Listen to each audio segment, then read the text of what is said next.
Right, that is that changed.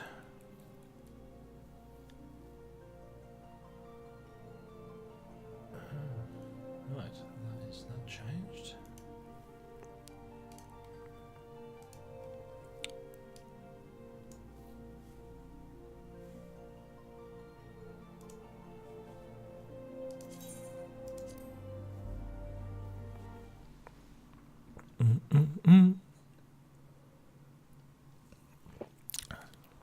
All right.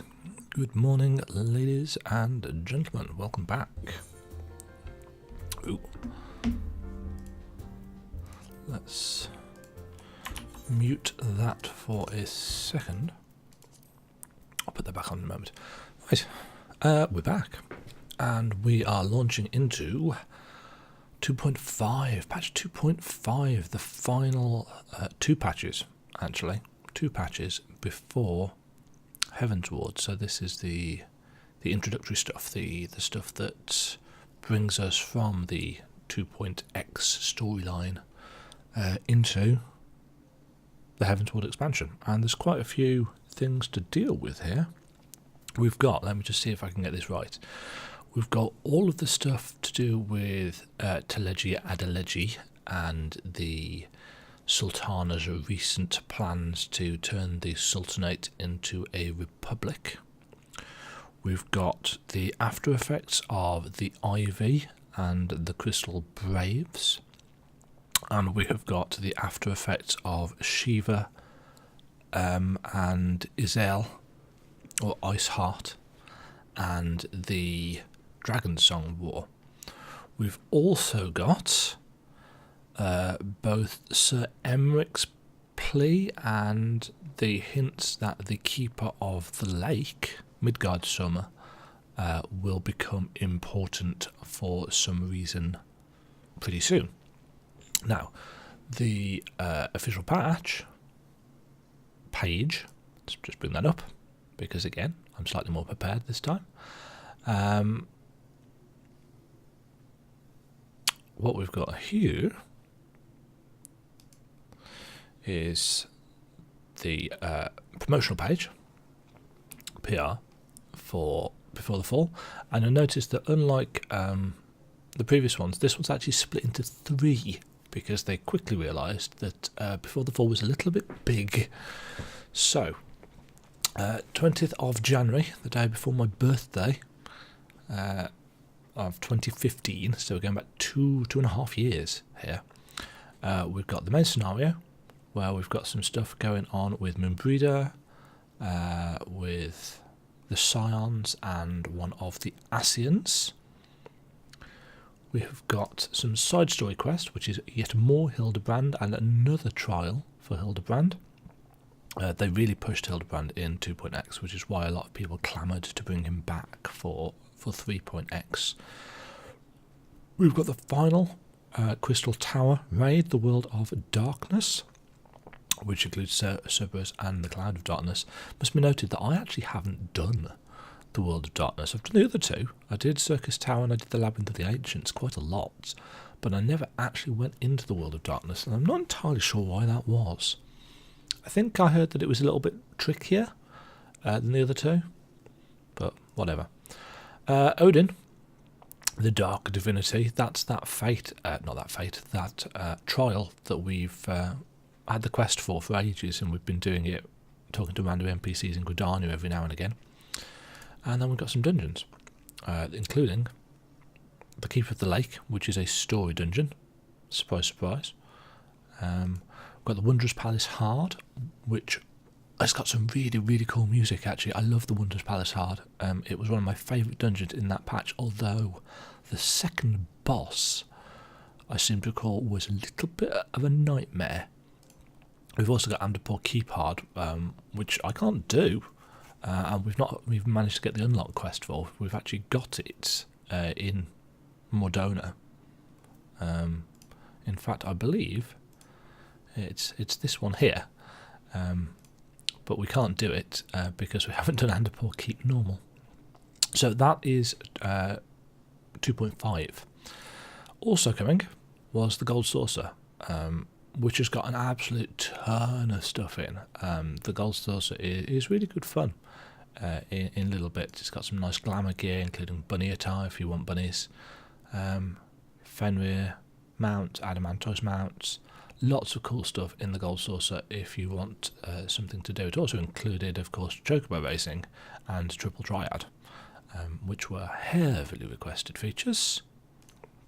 And then in March we had the 2.55 storyline before the fall, and the Steps of Faith trial. So there's a lot of stuff, and there's also this quite nice piece of artwork. You've got the I'm assuming that's the Warrior of Light on the left and Ascian on the right. A little bit more painterly style than previous.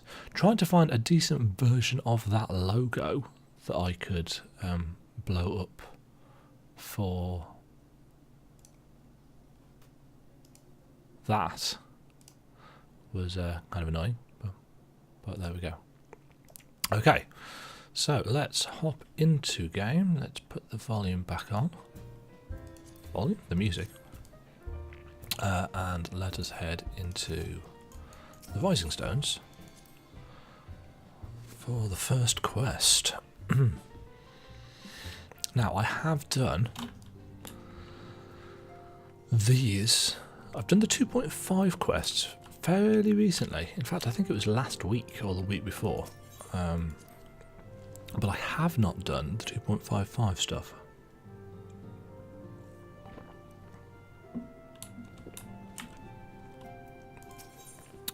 Minfilia is considering which of her many responsibilities demands her utmost attention.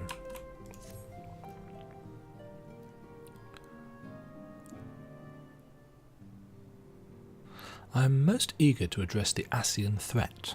However, we dare not neglect our other pressing concerns. We both know full well that Saint Shiva will not be the last primal we face, and our relationship with Ishgard is still tenuous at best. To think that the resolution of the primal threat was once the sole priority of the Scions of the Seventh Dawn. Some days I wonder if it was wise for us to take on so many other responsibilities. Lest you forget, antecedent, the Scions need not shoulder the burden alone. Were not the Crystal Braves established for this very reason? True, we are presented with a multitude of problems. However, we have all the resources we need to address them in turn. Demajen in particular is ever a steadying hand who I trust will continue to support the Braves. This is, as often happens at the start of the patch, this is a little bit of a recap for the situation. Because, as I say, there are generally months between them. To what do we owe the pleasure? Have there been further developments regarding the situation in Uldar? As expected, the Immortal Flames have been struggling to cope with the revelation that one of their highest-ranking officers was a Garlean agent. Suffice it to say, Teleji Adeleji and his monetarist ilk have wasted no time in attempting to turn the situation to their advantage. Coupled with ongoing unrest, the Flames are finding themselves hard-pressed. Plainly, General Raban needs our help, and I will direct the Crystal Braves to offer what support they can. If I am to stay abreast of the latest developments and issue effective orders, however, I cannot afford to waste time travelling back and forth. And so, for the foreseeable future, I think it would be for the best if I were to remain in Uldar, unless you have an objection. None whatsoever. We have matters here well in hand. Moonbreeder's research, his planning has proceeded. If you remember, Moonbreeder is trying to research ways to actually destroy an Ascian, creating a blade of light. So she tells me, though I'm not familiar with the details. Urianger is poring over his tomes at the Waking Sand, and the others are contributing in their own ways. Alas, the key problem, how to form an ethereal blade at will, remains unsolved. Nevertheless, it is only a matter of time. While we focus on that task, Demajen, perhaps you could assist Alphino and his braves with theirs? It would do much to restore faith in the immortal flames if the Warrior of Light was seen working on their behalf. Never forget that your esteemed status allows you to act in ways that those more tightly bound to organisation and nations cannot. As ever, I implore you to do so. Not that your response was ever in doubt, but I humbly thank you once more for aiding our cause. See, this is Alphino finally starting to be a little bit more humble. He's still a twat, but... Now then, there are preparations I must attend to before my departure, such as receiving Riol's latest report. He has proven to be quite skilled at gathering information others wish kept secret, hence why I placed him under my direct command and ordered him to investigate the Ul'dah riots. When you are finished here, join me outside. Depending on what he has to say, I may soon have a favour to ask. If there are any developments on our front, I shall inform you at once in the usual fashion.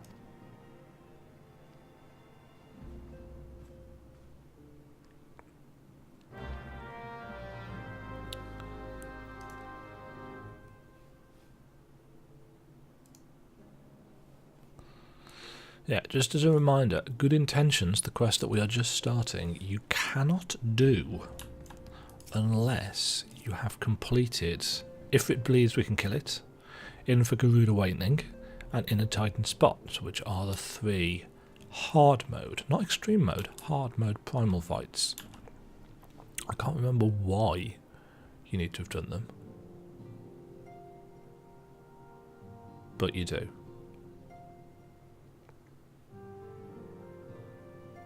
I'm sure there was a reason. Maybe it will be revealed to us. Right, here's Riol. If you remember, he's the 3 Whistles guy from Camp Bronze Lake, way back in the Titan questline. Pleasure as always, Demajen. You'll be escorting the commander to Ul'dah, I take it? Actually, I had another task in mind for her. If you'd be so kind as to repeat your report for her benefit. Right then. Me and mine have been making inquiries into the source of the weapons what found their way into refugee hands a while back. So happens we caught wind of something promising, a rather large purchase of sharp and pointy things by a black marketeer holed up near Highbridge. I doubt that this man would have secured such a quantity of weapons if he did not already have clients waiting, clients that, for whatever reason, would prefer for this transaction to remain secret. Brings to mind that merchant what caught an hour while talking to Demajen, don't it? Generous fellow he was, doling out swords and spears to the downtrodden and disgruntled. Yes, that merchant is the one that caught an arrow to the chest, basically, for sparking up a revolution. Some fights in Ul'dah. He was equipping the downtrodden, the refugees, and prompting them to act. Of course, we did find out that it's Teleji Adeleji who is right at the top of the chain, I think, funding these. Which isn't to say these clients have the same mischief in mind, but if you want to be sure, it might be prudent to intervene before they collect their goods, savvy?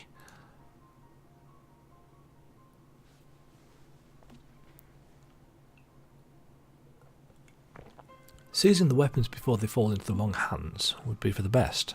However, if we strike at the appointed hour, we might capture the black marketeer as well as his clients. What say you, Demajen? Sounds like a good idea to me. Then it is settled. Rendezvous with Captain Ilbert at Highbridge, and intervene when the exchange takes place. Now then, if you'd excuse me, I must leave for Ul'dah. I expect good tidings.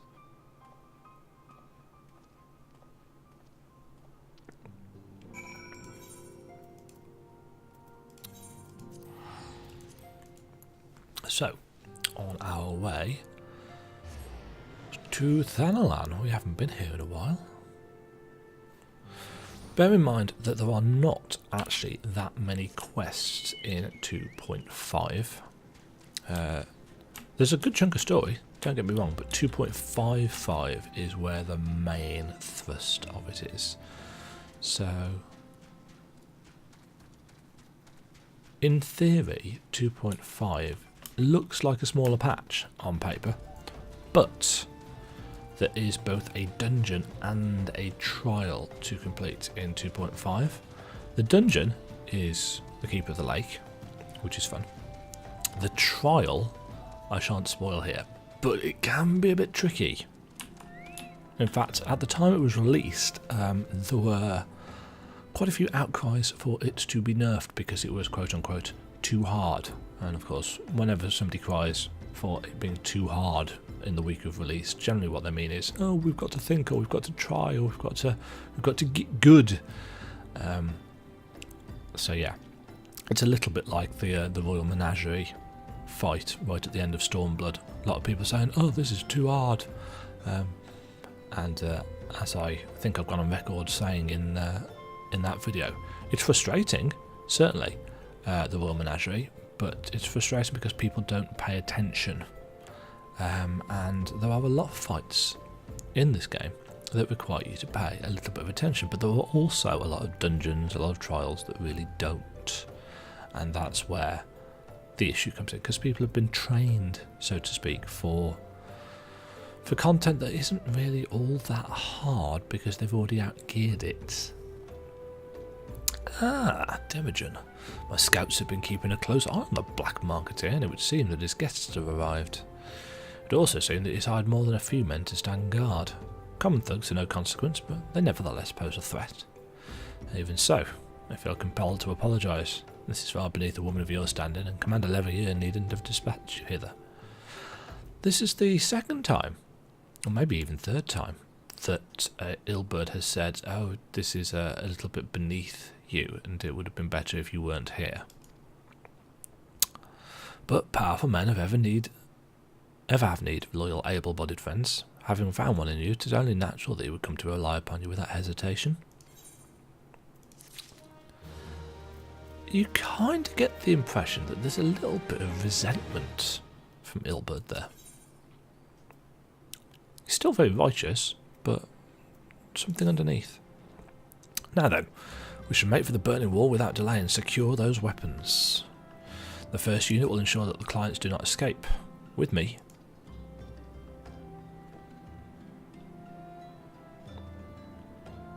I do think it's kind of a pity that we never actually got access to the Crystal Braves uniform.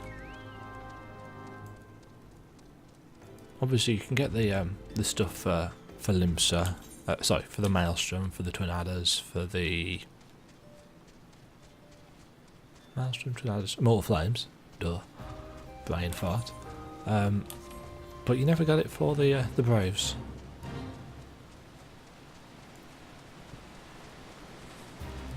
There are reasons for that. Again, I'm trying not to spoil too much of the story as we go. Floating Stone. I still really like this place.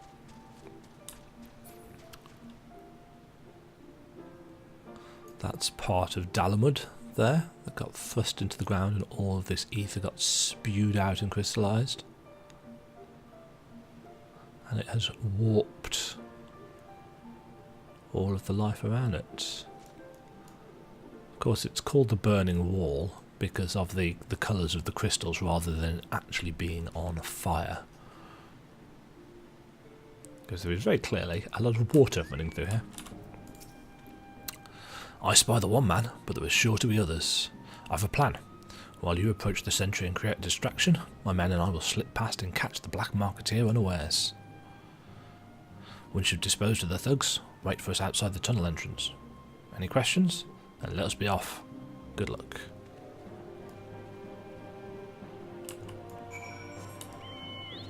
So we're going to go do the fighty bits.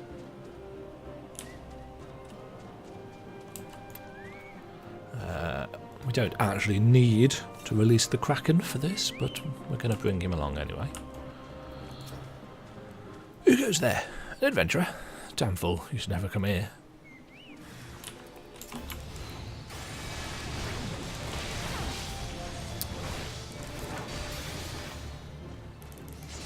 Thinking.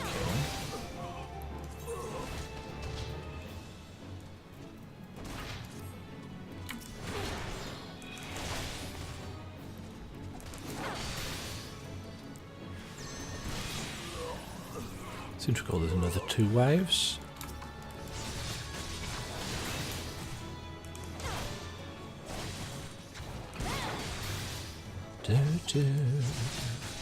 And the boss.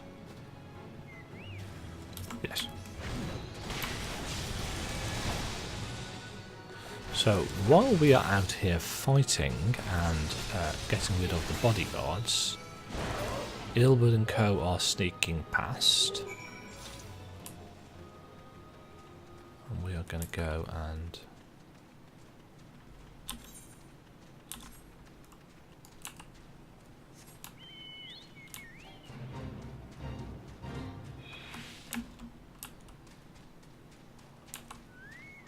have a little wait down here. Again, it's interesting that he told us to wait outside the tunnel.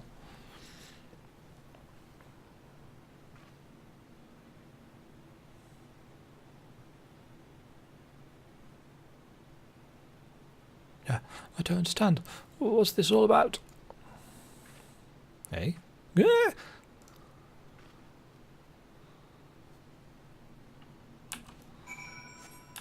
That should probably have been a much louder scream, but it is the middle of the night. Oh, that's interesting. Ilbert's on his own. There's a single merchant. There's nobody else around, and there's only one crate of weapons or whatever they are.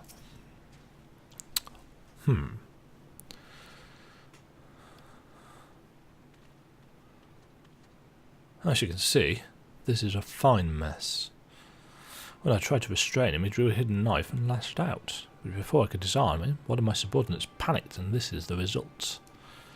How foolish of me to underestimate the bastard and to bring an inexperienced recruit. Commander Levier will be most disappointed.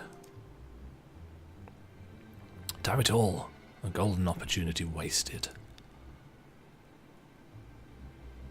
As for the clients, though we know not how, they slipped past our perimeter. At present, the first is currently tracking a party of dusk-white sellswords we suspect may be them. Would that we could have enlisted the aid of the Immortal Flames or the Brass Blades. Alas, we're here to aid them. They're in no position to aid us. Well, at the very least we've secured the weapons, yet even that accomplishment is lacking, for the information we received indicated a massive shipment, and this is anything but.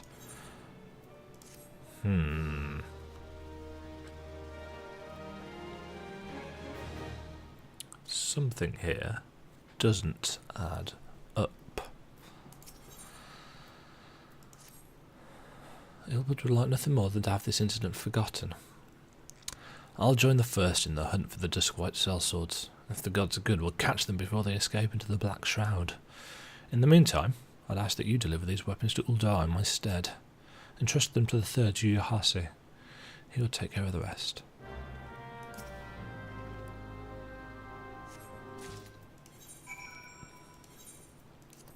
Yeah, something doesn't add up here.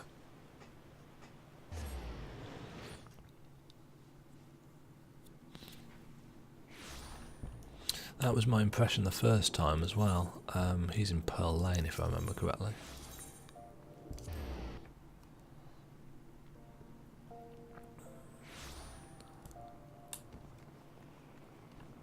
Yeah, well, I'm generally not one, as I've said, for the kind of political intrigue side of the story. I know he's not in Pearl Lane, he's a bit further down than that.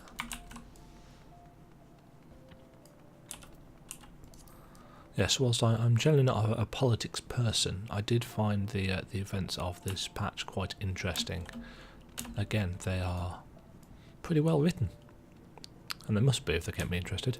Right, here we've got Wilbert, the lad that we stopped getting himself killed over in Little Alamigo. We've got Alien, who is the Alien's the conjurer that we helped with her grandfather. And here we've got you. The Warrior of Light, ever reliable friend to the Crystal Braves. You have my deepest thanks for your assistance in Kurthus. That's a call back to when he was chasing the heretics and he hurt himself. Now, what brings you to us this day?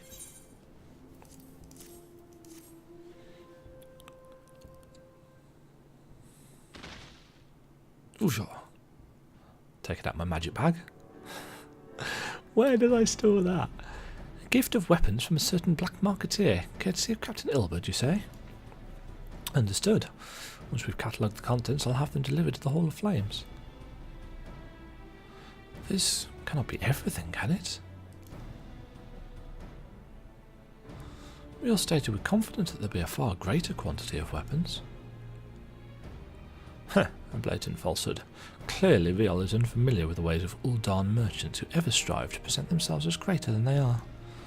We should be thankful that his information was not completely erroneous and that we managed to achieve anything of worth at all. It's still something worth celebrating, isn't it, Lieutenant? Besides, we've got more important things to worry about, like fighting those Garleans up north. Of course, Willward, as an Alamegan, would be more concerned about fighting the Garleans.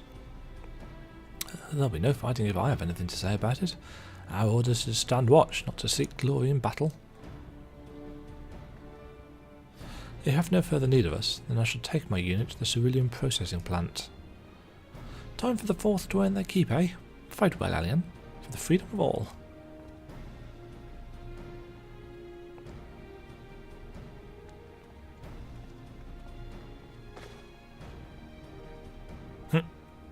Excellent work as always, my friend. Rest assured that the Immortal Flames will hear of your contribution. Until we meet again.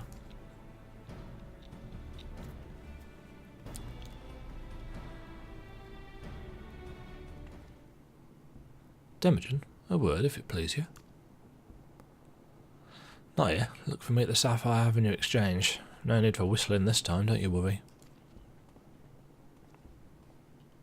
Getting a nice little call back to his role in the Titan quest.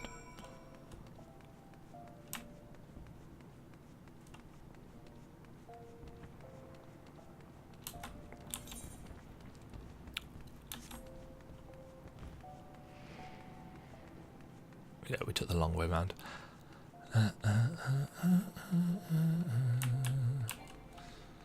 Right. Something's up. Thanks for indulging my request. Few places better than a market for privacy, I find. All the hustle and bustle of commerce makes most conversations go unnoticed. I'll get to the point. At the Burning Wall, when you and the captain interrupted the exchange, what happened? Tell me everything. Leave no detail out. He got us to stand outside after fighting the bodyguards, and then there was a scream, and then we went in. That's not quite how the first told it. Those Duskwhites they were chasing. Latest word is that we lost the trail. But you never saw him yourself? Not before the fighting started and not after? Something ain't right. Don't know what it is, but I can feel it in my bones. If you hadn't already got a suspicion that something was a bit off, this pretty much confirms that something is a little bit off. I'm not daft enough to be misled by some merchant's drunken boasts. Our information was reliable, goddammit. I know he purchased those weapons. As if I've never deciphered a moneylender's books or had to follow a transaction back to his source. Did plenty of that back when the Braves were getting started, believe me. The commander wanted assurances that we weren't taking gil from the wrong sort of benefactors. Ah. So if he was doing that back when they started, is there the implication that they are now taking gil from the wrong sort of benefactors? Of course, these days the money flows like water and the first and the third get the shiniest new toys. So already we've got some favouritism in the Braves. Again, we don't know. We're working on dramatic time here, so we've no idea how long the Braves have been going or anything at this point. But I suppose if you keep in mind that the patches are generally 3 to 4 months apart, it's been about 6-7 months or so between this patch and the patch where the Braves were introduced. So if you take it as, over half a year of that kind of time, then maybe that's what they're going for. Possibly. One sec.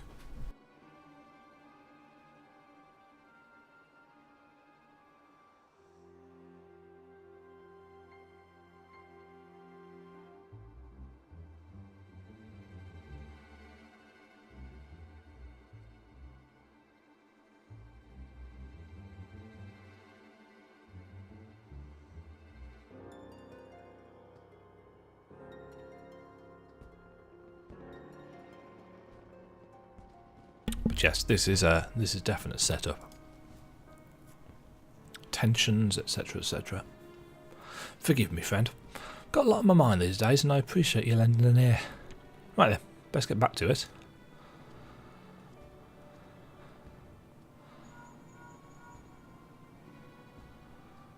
Demajen, can you hear me? This is Totaro. Your presence is urgently requested at the Rising Stones. Please come and see me as soon as you're able. That's rare. Totaro does not generally contact us. It's usually Minfilia.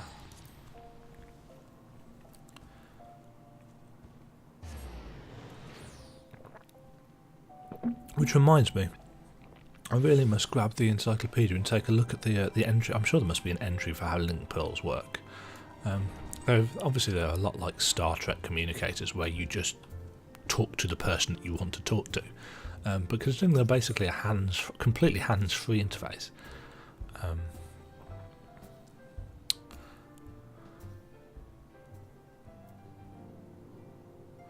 I've just noticed that the mouse capture on OBS is slightly off compared to where it actually is. I thought I'd noticed that before when I was teleporting around, but yeah. Right, Totaro. Thank you for coming so quickly. We've a guest from Ishgard who wishes to speak with you. A most determined lady, by all indications. We only know... Well, we know two real ladies. We know Brigitte, the Inquisitor, who we had some small dealings with, but this is probably Lucia. Ah.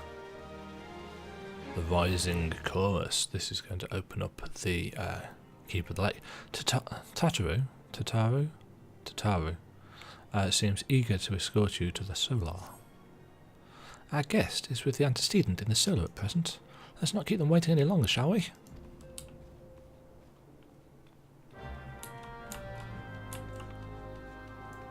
So stuff is going on.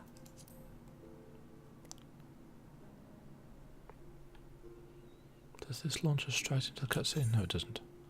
I'm just... Get rid of that. Okay, so it was Lucia. Hi.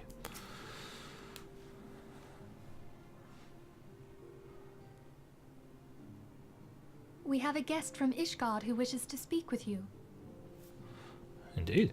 I've noticed. I've just walked past her and everything. I believe the two of you have met. Yep.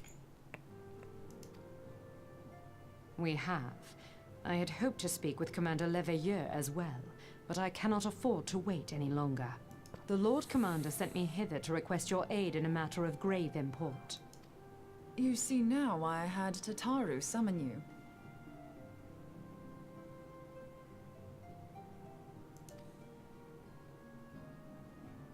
Now that we're all assembled, perhaps you would be good enough to elaborate on the nature of the matter which brought you to us. I do sometimes feel, although I have praised the voice actress for Minfilia in the last patch, you do kind of feel that every now and again she struggles. But again, that is probably to do with the slightly archaic nature of the fantasy-esque language, which, as I have commented on many a time in this playthrough, it's sometimes unnecessary. It's a bit much, and it draws you out of the story rather than no, it pushes you out of the story rather than drawing you in, which is of course what dialogue should be to do. You shouldn't notice that it's odd or off. It should be natural, and a lot of the times in FF14 it is not. It is one of my main criticisms of the writing, sadly. The story's great usually, but the writing... The Observatorium's astrologians have sounded the alarm. Last night, the Dragon Star burned with an intensity not seen in 15 summers. Not since the Dravanians engaged the Empire in the Battle of Silvertear Skies. Yep, so that was 15 years ago. So, let's just get the timeline straight. 20 years ago, Alamigo was conquered. 15 years ago was the Battle of Silvertear, where Midgard Summer wrecked the Agrius. 5 years ago was the Calamity. The northern sky doth burn full bright upon the Wormlord's call. The red behemoth beckoneth, and flame consumeth all. The old Curthan rhyme, aye. The brightening of the dragon's die is said to accompany the roar of a great worm. The astrologians believe that it was Midgard Soma himself who cried out on this occasion. After an absence of centuries, the King of Kings did return to lead his kind against the might of Garlemald, only to fall in his duel with the Agrius, proud flagship of the Garlean fleet. Devoid of life, his corpse remaineth entwined about the Magitech monstrosity even unto this day. Ariange has the right of it. Whatever this alteration in the Dragon Star portends, the Great Worm has shown no sign of life. Tataru, have the Domans reported aught out of the ordinary? Nope. But we should probably go check anyway. Correct me if I'm wrong, but if Midgard Zorma had roared, wouldn't we have heard it here in Revenant's Toll? Roar is but a figure of speech. Dravanians can communicate in ways beyond our ken. It is for this very reason that we are forced to look for signs in the heavens.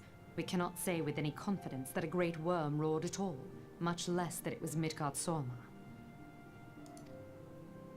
Only by directly examining the Keeper of the Lake can we be certain. However, it will take too long to gain the Holy See's approval to dispatch the Temple Knights. So maybe you could go check for us, Demajen. Therefore, Sir Emric would entrust this task to you. Do you accept? Yes. Yes, we do, because we are awesome. We knew you would not disappoint us. Now, if you would excuse me, I must return and assist the Lord Commander. We have precious little time to prepare. To prepare for what, pray tell? War. When a great worm roars, his brethren cannot choose but answer. We prepare for battle. So this gives us a little insight into how dragons work in Final Fantasy XIV. There are 7, I think, great worms. Or rather, Midgard Zorma had 7 children. I think that was right.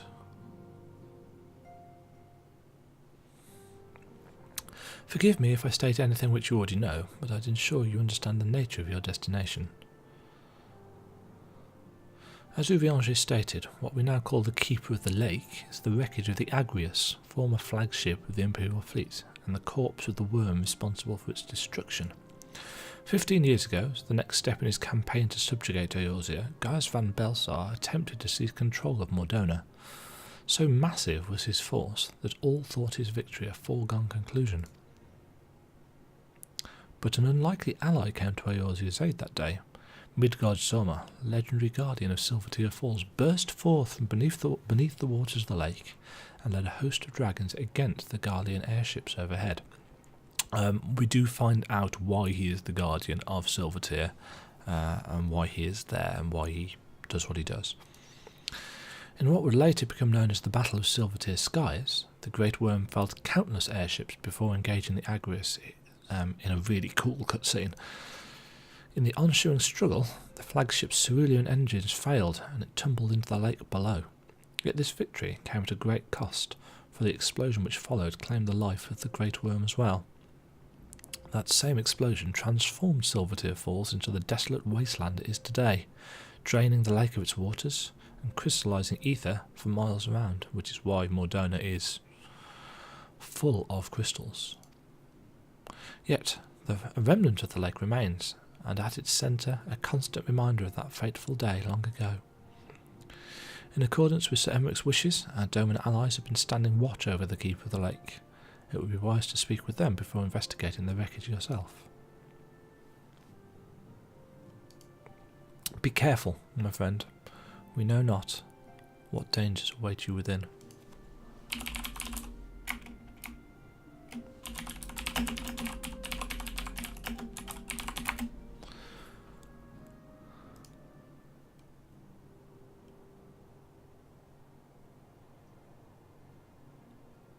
Just going to see. Now then, let us not neglect our own tasks. There is much to be done, and precious little time to do it.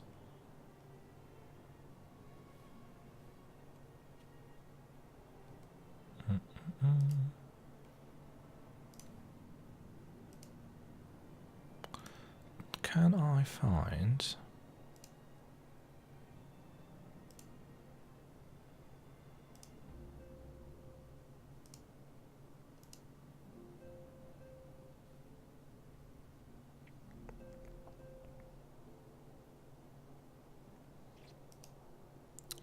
Right, I think this...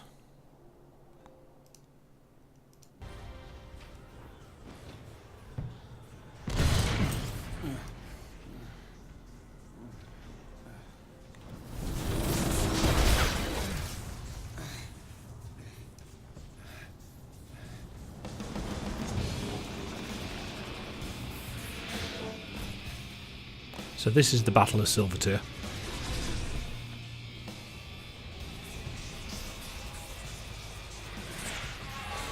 We've seen some of these Imperial weird airships before. And that is the Agrius in the background. It is huge. And it's supposed to be invincible, and these are all the dragons fighting it.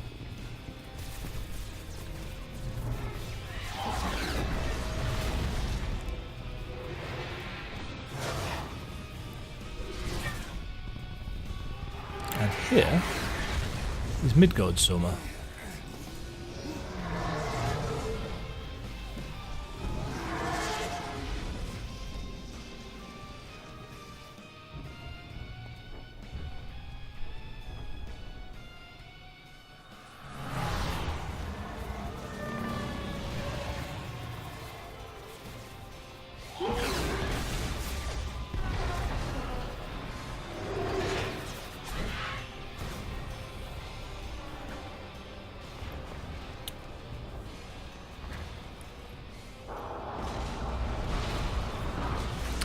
And that's what Mordona looked like before this incident. Quite green.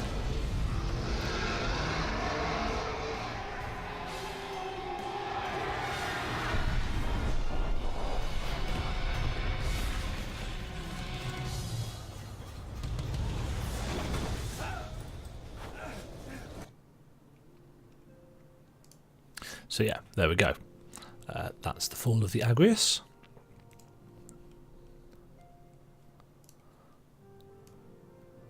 The version 1 cinematic was pretty cool.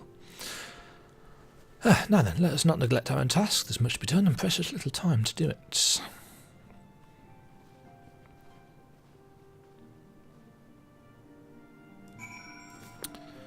So, we are going to go...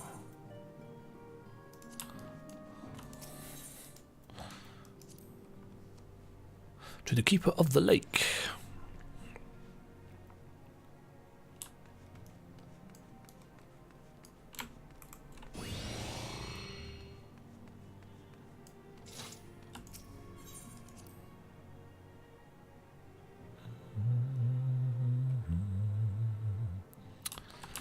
There's quite a lot of story after the Keeper of the Lake.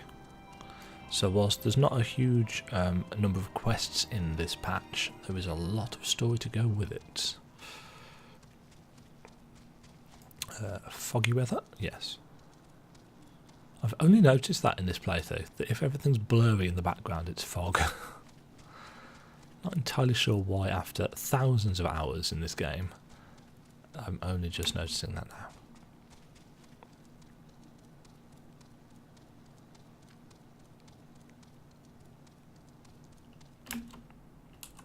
I was going to say, you should be able to see the Keeper of the Lake in the background, but you can't because it's foggy.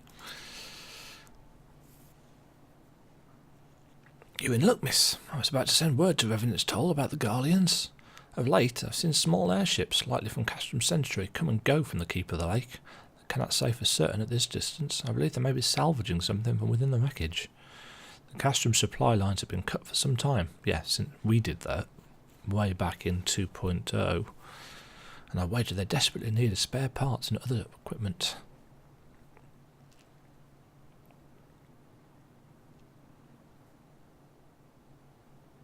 So it's true then. These guardians honestly fear that the worm might rise again? Well, for me that seems rather unlikely. But if it's assurances they want, you've no choice but to inspect the corpse in its entirety. Yeah. This looks a hell of a lot better when it's not foggy. Easier said than done, given the creatures who inhabit the wreckage, and the aforementioned guardians who won't take kindly to your presence. They're sure to fire upon an airship, so I'd advise a more stealthy approach. Take this boat and a few of your comrades to the base of the Agrius, then climb to the top. It's the only viable approach, I'd say.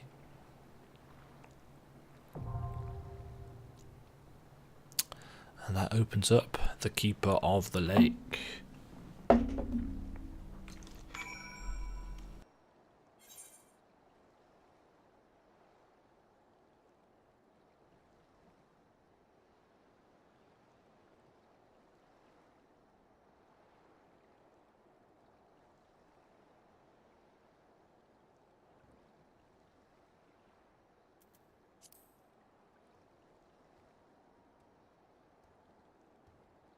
You also notice we've unlocked some more roulettes. Okay. Oh, yeah, the higher up in levels you go, the faster the queue timers get. Generally speaking.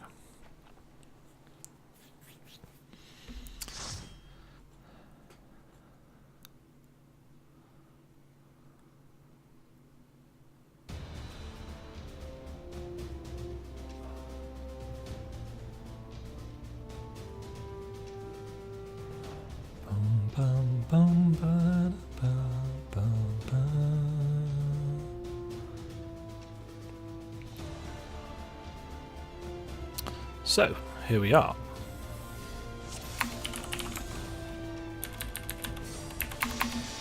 Oh, we've got a newbie. Well, technically we've got two newbies. Right, let's put the shield up. Let's...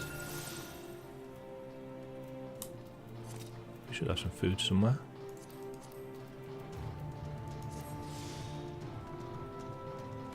Right, who was it that said good morning? Tanaka, the samurai. That's fine.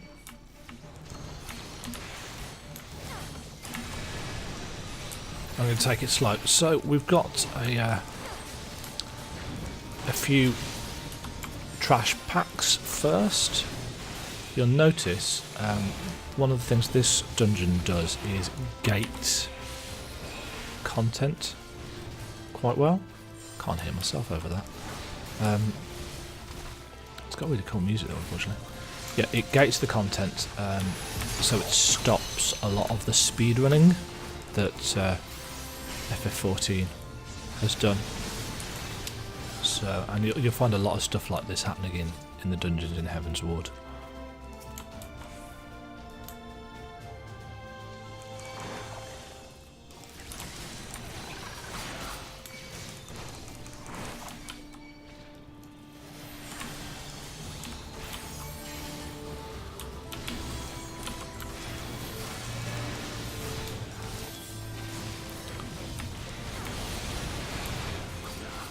A lot of parties will, especially if everybody's synced down, a lot of parties will pull this entire lot, but you honestly don't need to. I don't think our samurai really understands how positionals work. He seems desperate to tank.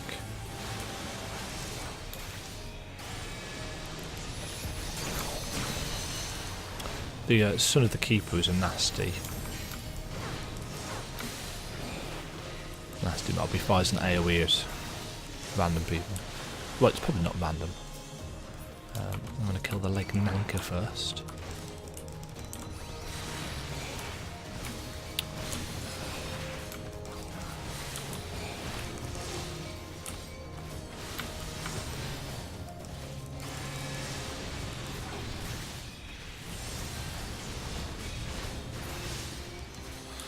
There are a few mob types, I think, in this dungeon that you won't have seen before, the Nankas being one of them.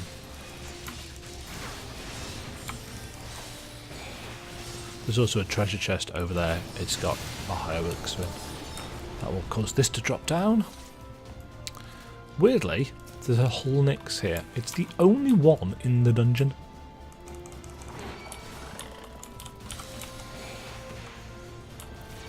Oh shit, that takes longer to do than I thought.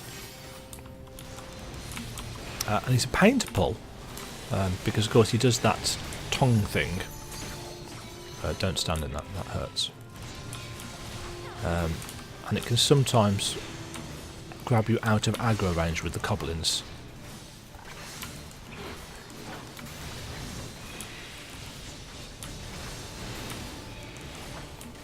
If you've got a paladin, you can shield swipe to stop him doing his leap. Or of course you can stun him with shield bash or low blow, whichever you've got, depending on what tank you are. And we're on to the first boss. There's quite nicely paced, this particular dungeon. This is Einhander. A lot of the bosses in here are references to another game, but I can't remember which one. You want to, as per normal, grab him, spin him round if you're tanking, stand behind him if you're not. It does this nasty flamethrower thing. You'll notice there are mobs flying around as well. He will upgrade his weaponry and stuff. And he'll drop these auxiliary ceruleum tanks. You want to make sure that you are facing the mob away from those, because if it gets knocked into the flames, like somebody just did then, they will explode eventually. But only in a small AoE. He's also got a vortex attack where he sucks them all in.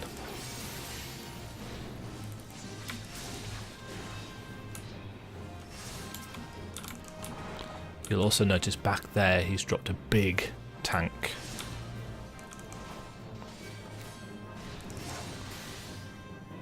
Yeah, you don't want to damage the main cerulean tank. Ah, this is going to hurt. Right. If the main ones are set on fire, then they're going to do AoE damage. Made wide. Like that. And that will set off all the others.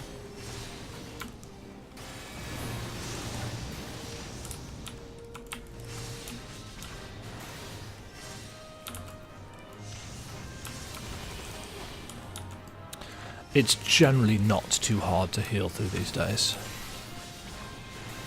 Oh, well, that's kind of unfair.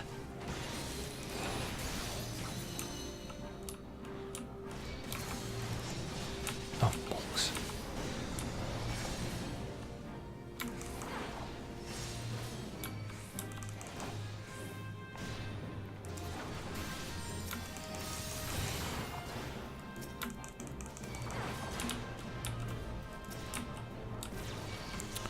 Positioning is a nightmare in this. If you're unlucky, yeah.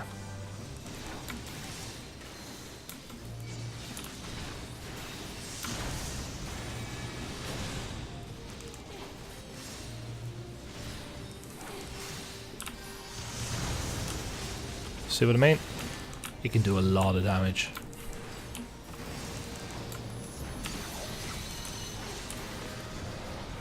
Still. At least I showed you how not to do the dungeon. He's dead anyway. This dungeon drops item level 100 stuff. Oh, damn. And then we go down this way. I should have greeded that. I still need the seals.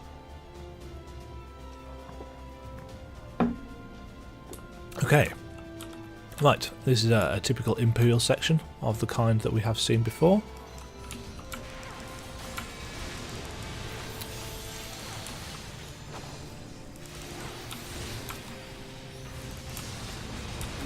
It's quite hard to turn this pack of mobs.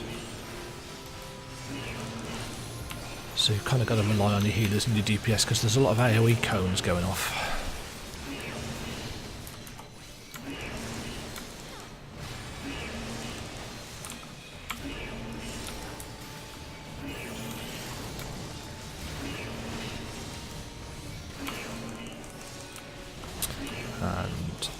these mobs will, surprise surprise, drop a key for the terminal, which you use to get through these barriers. It's not too hard. Right, to the research camp. You'll notice over there is a Colossus. He will continue to attack. So what you actually want to do is kill this field generator.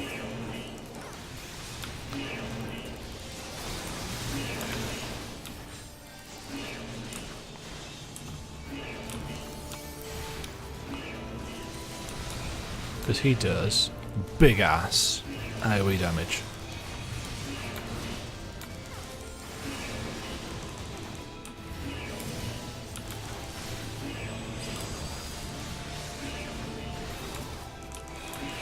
Yeah, it is probably easier to kill off the little mobs first because the Colossus takes a lot of. He's got a lot of HP.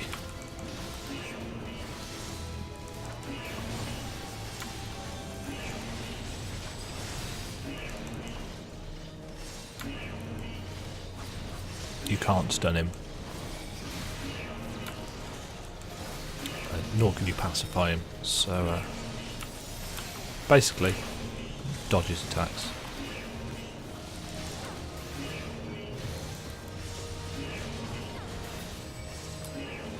There we go, that's the one.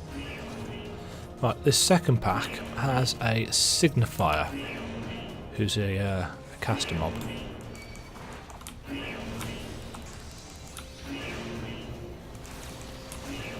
I find it easier to take care of the signifier first, whilst the Colossus is caged.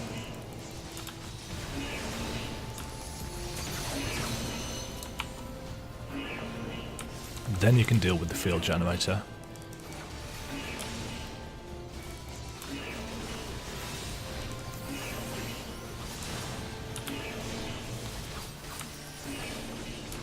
You don't want to leave it too late though to unlock the Colossus, because you still get threat on him, and obviously as a tank you can't get threat on him when he's behind the barrier, but the healers can.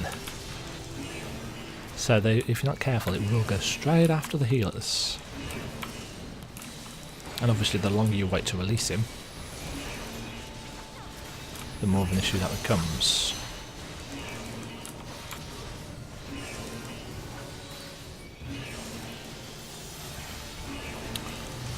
This samurai really likes standing in front of enemies.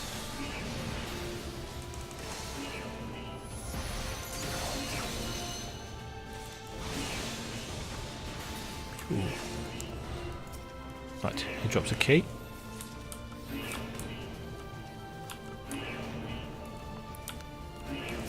And this will take us to the second boss, who is a good one for failing on.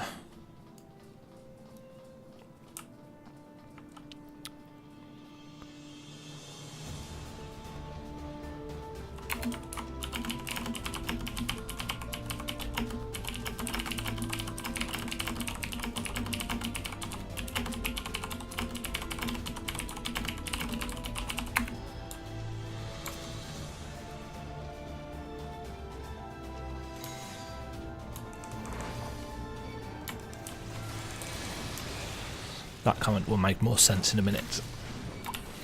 Right, this flamethrower attack is not only a cone attack, but it's a cast attack, so he will channel it for a little while. You can obviously avoid it. Right, this is where he does his targeted thing. So that's how you want to run to the side of the room.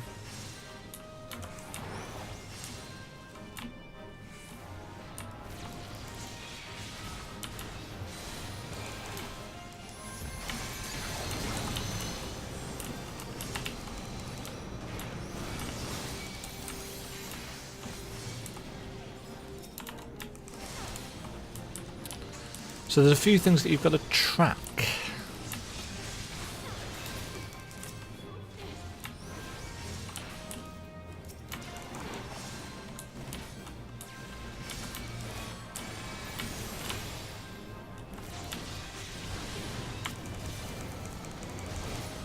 Sadly, he does not cause friendly fire to his mates. Bit of a shame that. So it'll spawn a couple of waves of ads. There's that one. He's going straight across the middle of the room.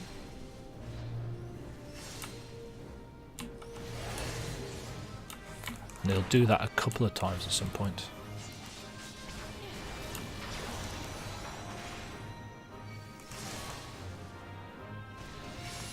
The flames over there do a reasonably significant amount of damage, so you don't want to really spend any time in them.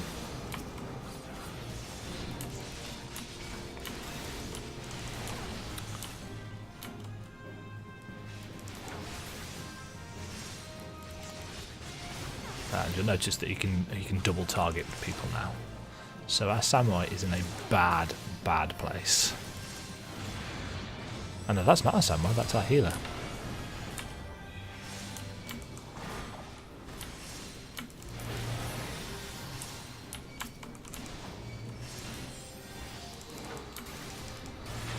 So it's a tricky fight, this one.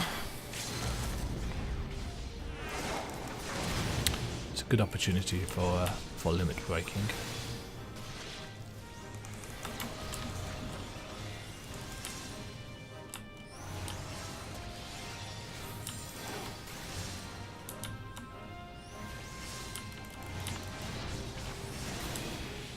There we go. So yeah, pretty nasty.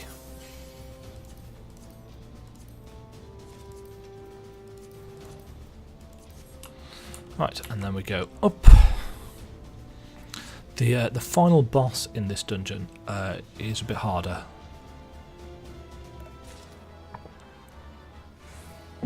And it is not unusual to wipe a couple of times on him. Which is a bit annoying actually, as it takes quite a while to do. Okay, this bit of the dungeon.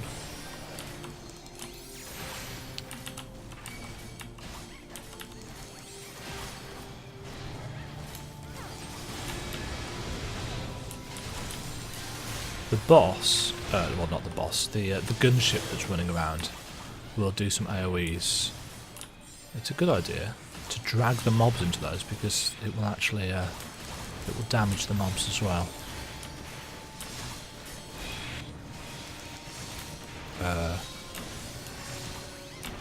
Thought for a second then the healer got AFK.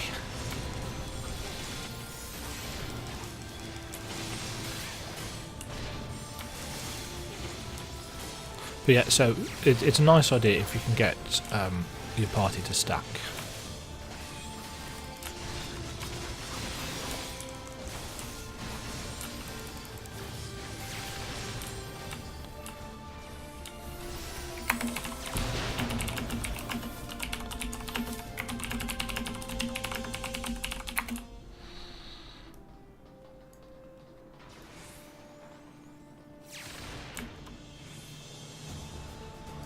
So that little guy up there will follow us.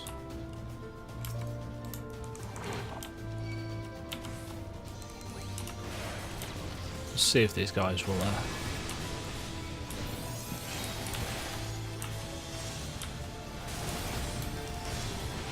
Yeah. So if you stack, it means it's more likely for the.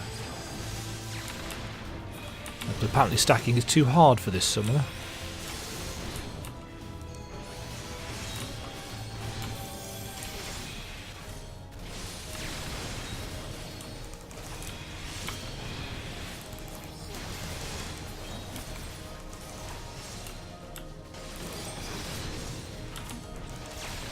But you see, it does a good chunk of damage to the enemies. Which, you know, if you've got a vaguely coordinated team that can follow basic instructions, is quite a nice.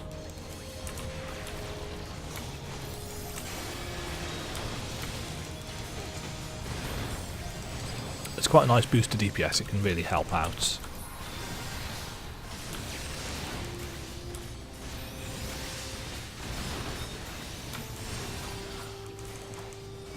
But that summoner doesn't want to stack, that summoner wants to... The AoEs will target random party members, which is why you want them to stack, preferably. Right, and then he will blow up this section of the wall here. And that will take us to the final boss. Ooh, 3 newbies in this one. Well, 3 including me.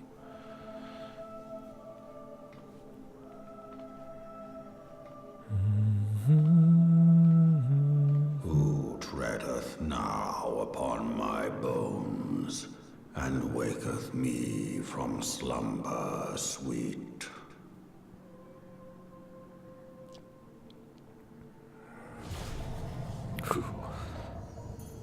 The eyes of a dragon are its source of power.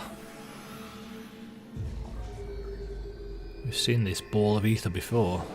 Thou hast forgotten the face of thy lord.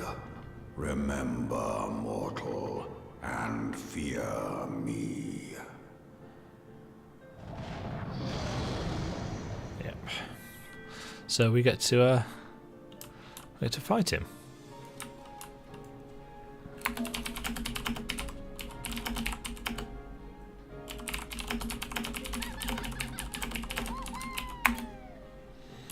Okay, so expect a couple of wipes on this. We start off by doing a little bit of damage to Midgard's Summer, but most of the damage in this fight does not come from killing him.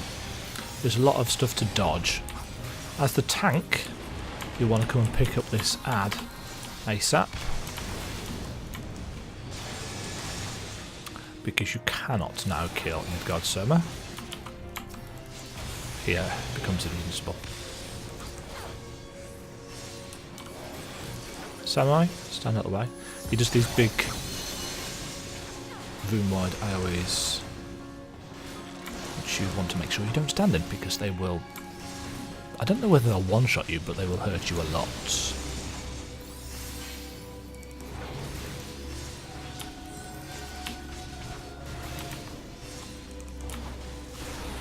Now, at some point, he's going to summon an ad who will fly in.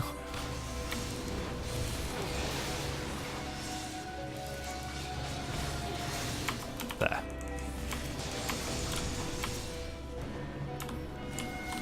Got to kill the ad. Kill the ad.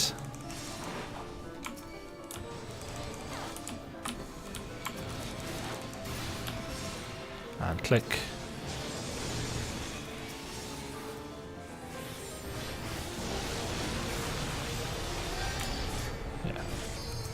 Need to be faster on that next time, because otherwise that, if you're not standing in that bubble, the attack that Midgard's Summer did then will wipe you.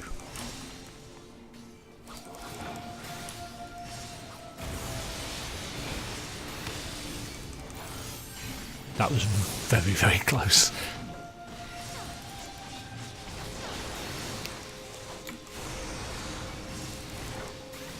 Right, after this dragon is dead,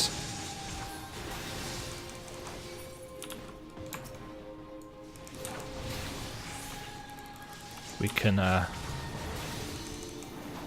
attack Midgard's Summer for a little bit. Need to get him down to 50%, I think. And then he will, yeah.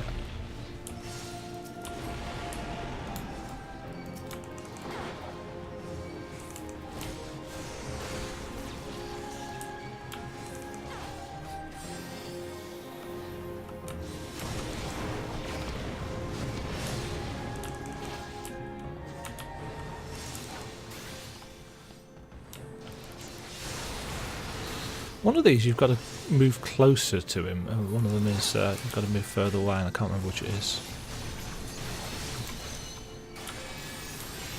Let's just try this.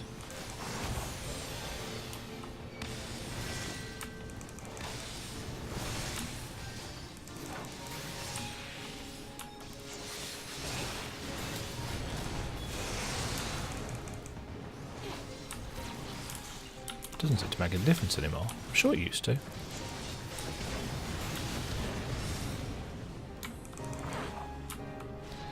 Let's try pulling him all the way up. There we go.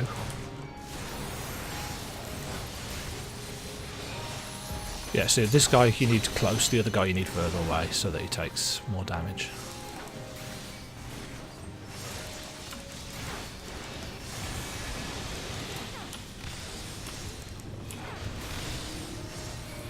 Right, the ad should be... Shit.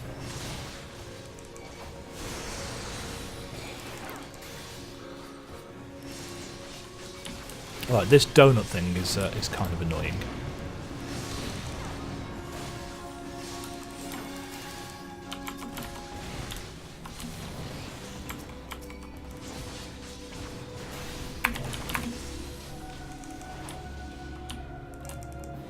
Right, click the generator.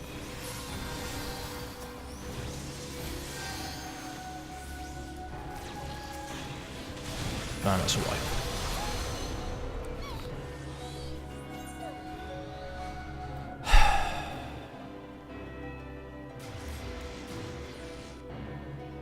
No, but nobody thought to click the obvious thing.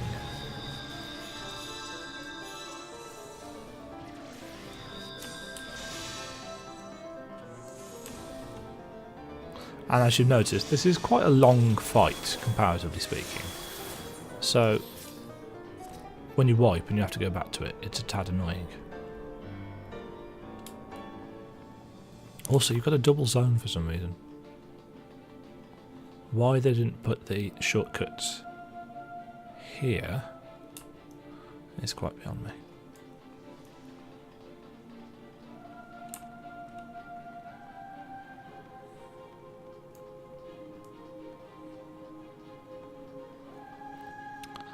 Oh well, hopefully they've picked up how to do the fight now.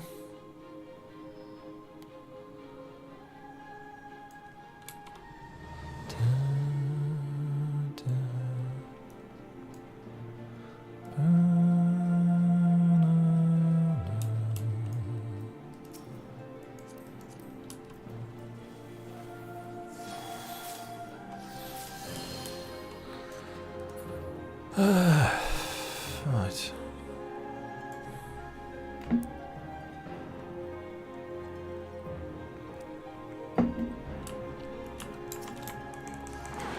So, same again.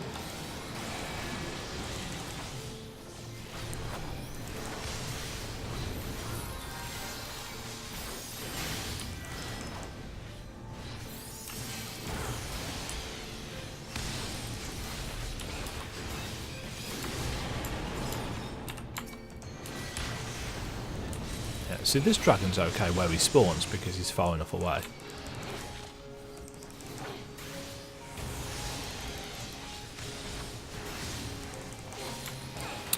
This fight is a little bit nasty if you are the healer, because there's a lot of movement to do.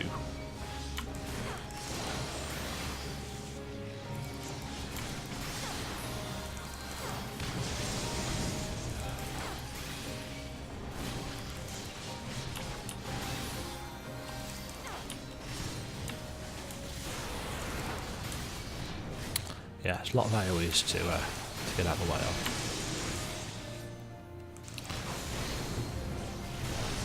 The ad will be spawning soon.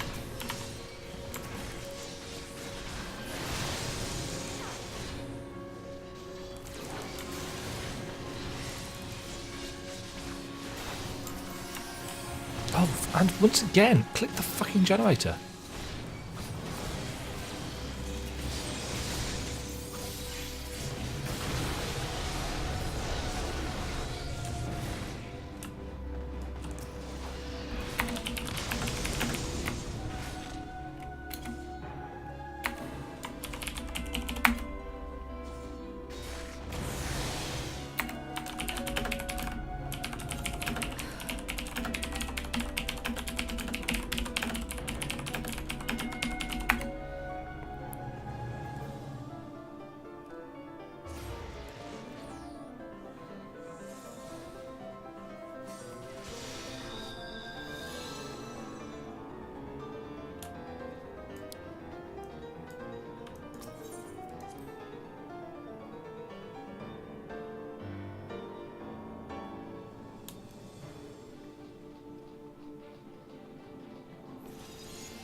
As I said, at least we wiped earliest that time.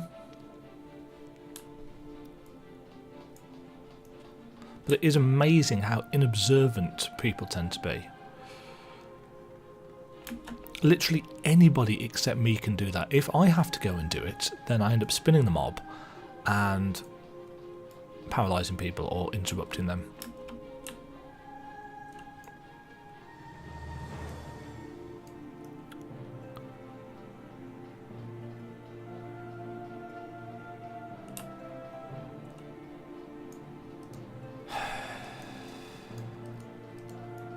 Yeah, this fight is not Shinryu level of complex.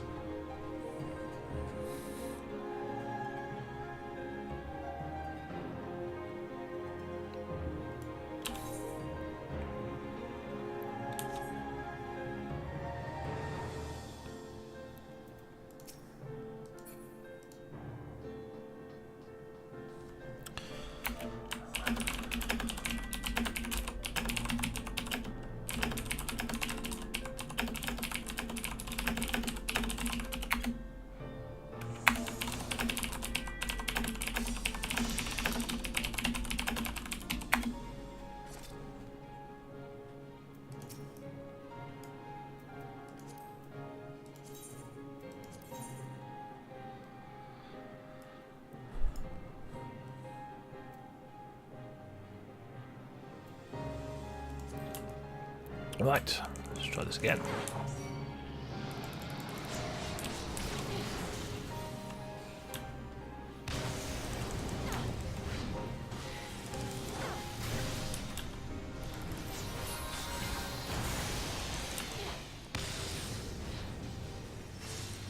Wow, we've been in here so long that my food buff's worn off.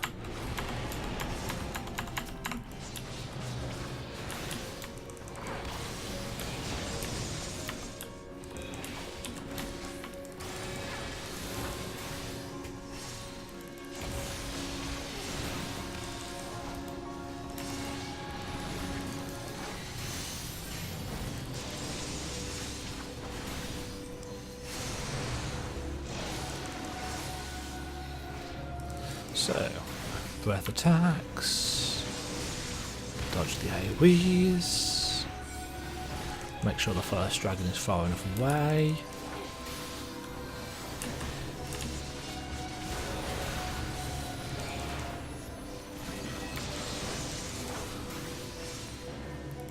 Kill the ad.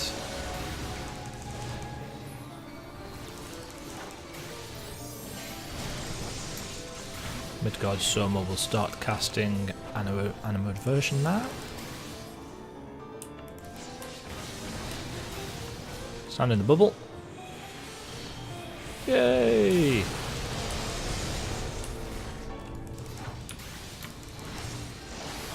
We did it, guys!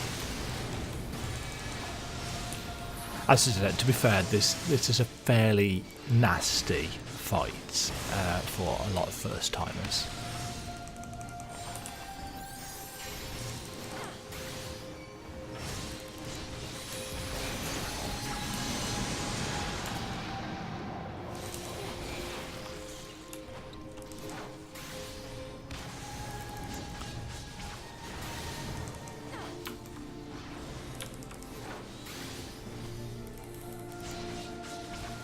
It's not a nice fight for summoners either, summoners or scholars, because it really messes up their pets. Oh, that's annoying.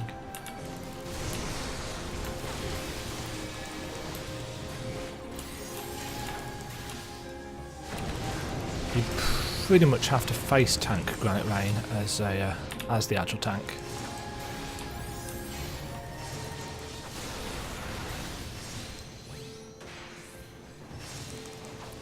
You'll notice that the second dragon casts icy pools. They're a tad annoying because obviously there's quite a lot of movement involved.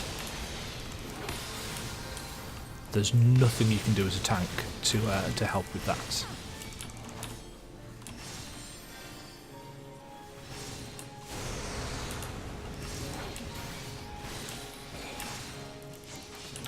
And again, there's not a whole lot you can do as the tank about this donut thing either. You've just got to to take the damage.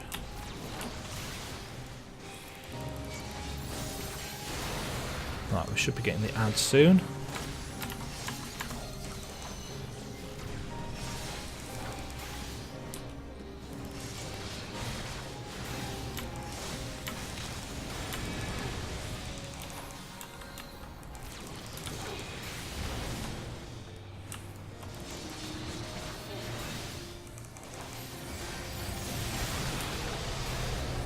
Go. Right, pull him back. Ooh.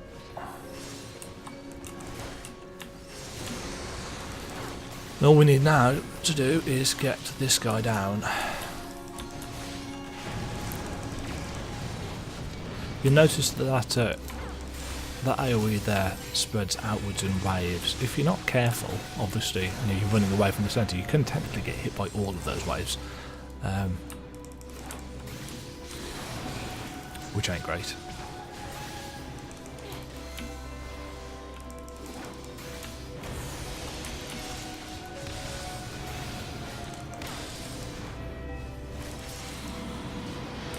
There we go. Ooh.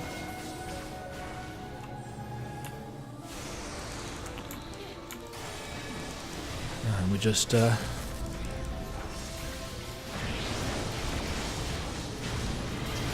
job.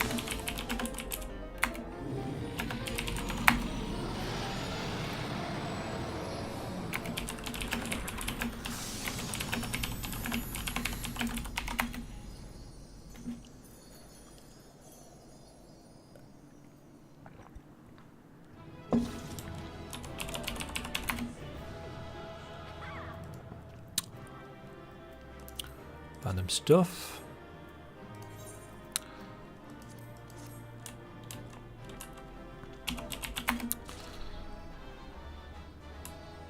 Right, now there's a cutscene. Quite an important cutscene.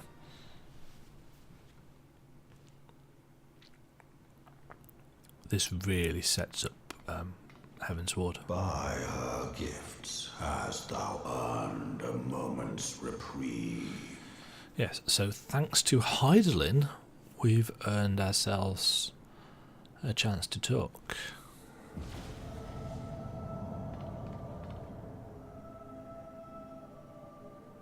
Speak, mortal, and I shall listen. One of the reasons this cutscene takes so long actually is because Midgardsormr speaks so slowly. Guided by a star. That's Midgardsormr taking the mick out of the Ishgardians. My people have heard the song. Ishgard shall burn.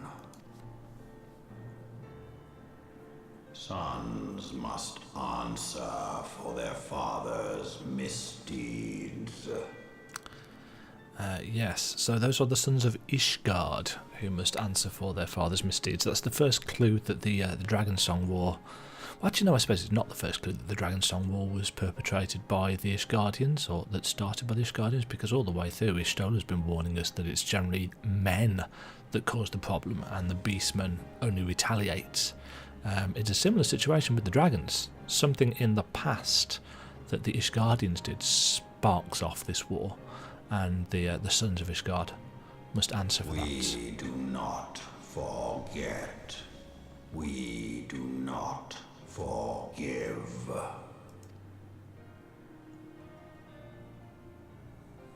Seven children did I sire. One now singeth of retribution.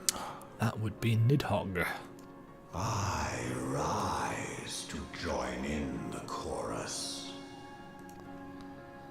Thou art powerless to silence us, mortal. Yet thou shalt not live to labor in vain. Thy reprieve is at an end.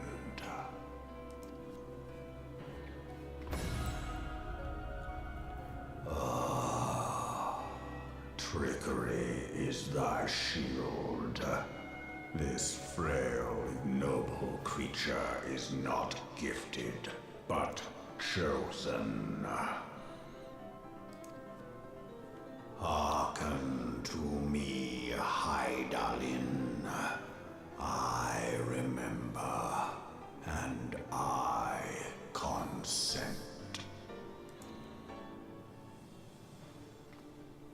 Fear not, mortal. I shall not harm thee. Yeah. So Midgard-Soma has agreed to not kill us because we are the chosen of Hydaelyn. Well, no, he says he won't harm us, but he will do this.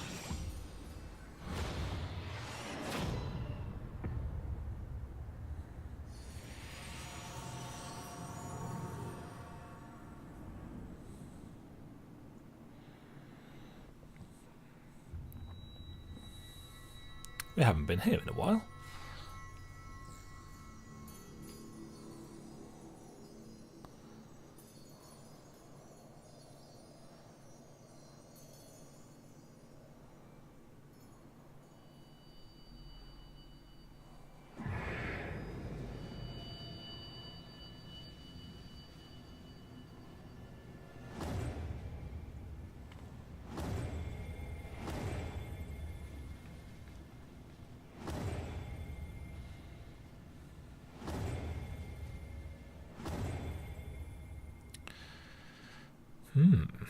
What has he done?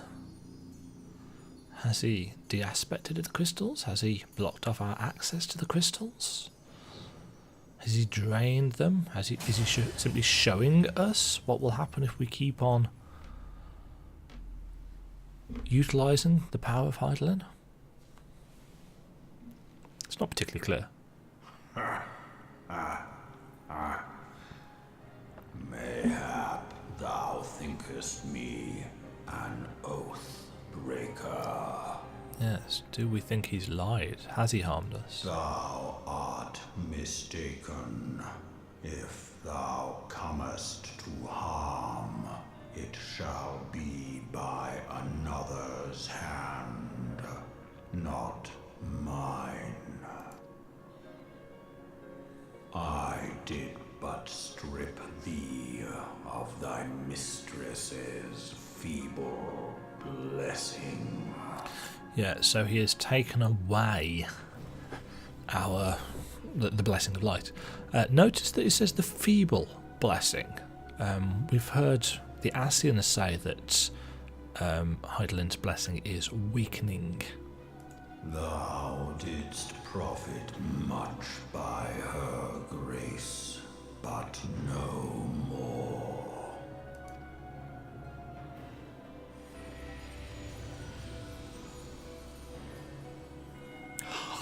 He's so cute.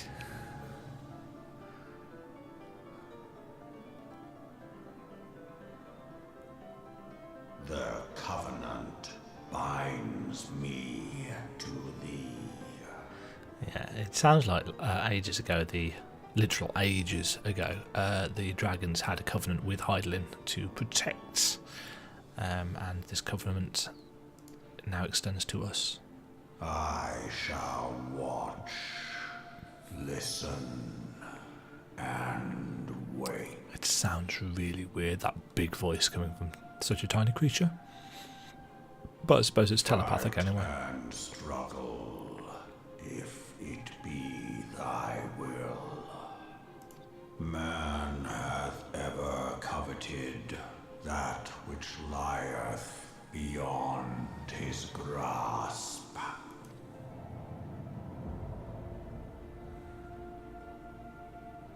I drink of her body, and thence doth mine own find new life. Yeah. So I drink of her body. So for the 15 years or so since the battle, Midgard-Soma has been basically in this lake soaking up the ether from Hydaelyn, the planet.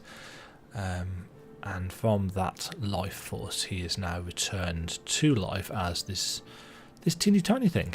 When it hath grown whole, the loyal and penitent shall rejoice. The dragon song heraldeth our beginning and an end.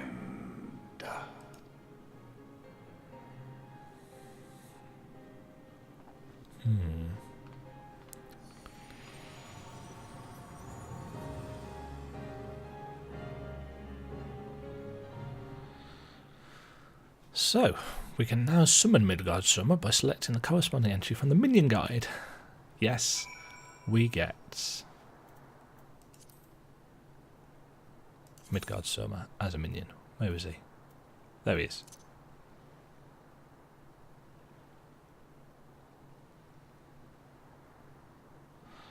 He assures you that his current form is only temporary while he awaits the reconstruction of a new corporeal vessel.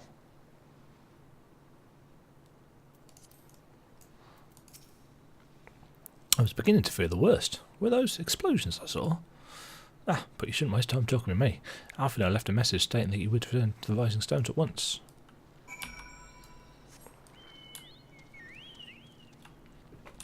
Right, actually, whilst I've done that, back in 1 minute.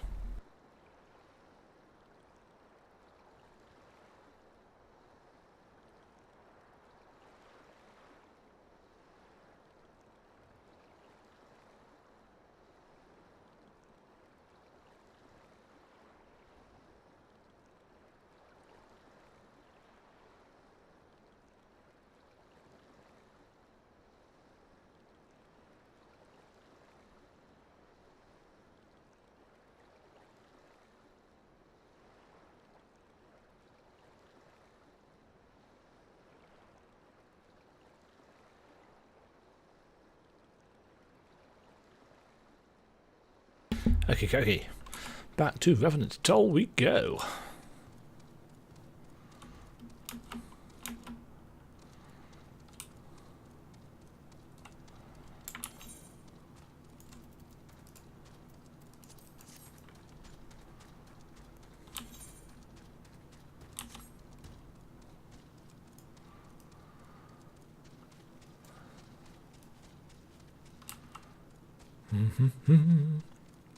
Right, so that was the Rising Chorus. That was quest 4 of 8 for this patch.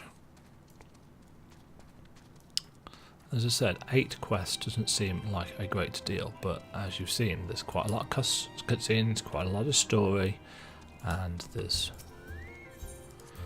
both that dungeon and a trial coming up.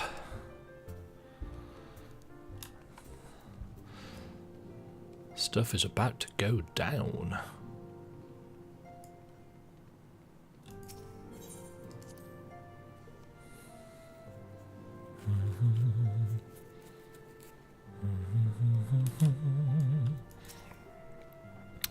Praise the 12th that you are hale and whole. I came as soon as Minfilia informed me of Sir Emmerich's request. You've completed your investigation of the Keeper of the Lake, I take it? Then I would hear your report. I've got quite the report to give. You conversed with Midgard Soma. I swear, were anyone else to make such a claim, I'd regard it with considerable scepticism. Are we to understand that the Worm Lord did not perish, and has in truth lain dormant these past 15 years? Less a resurrection, and more a rejuvenation for he who dwelleth in eternity, years passing as moments. Though his words were ambiguous at times, one statement left little room for interpretation.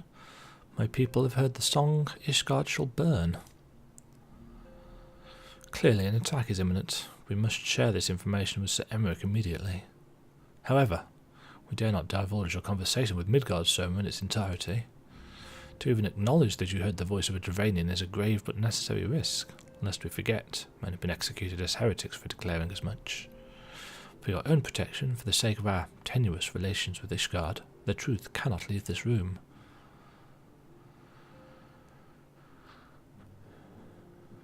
The joys of heresy. As for how we shall present our revelation to Sir Emmerich's emissary, you may leave that to me. Pray remain here for now.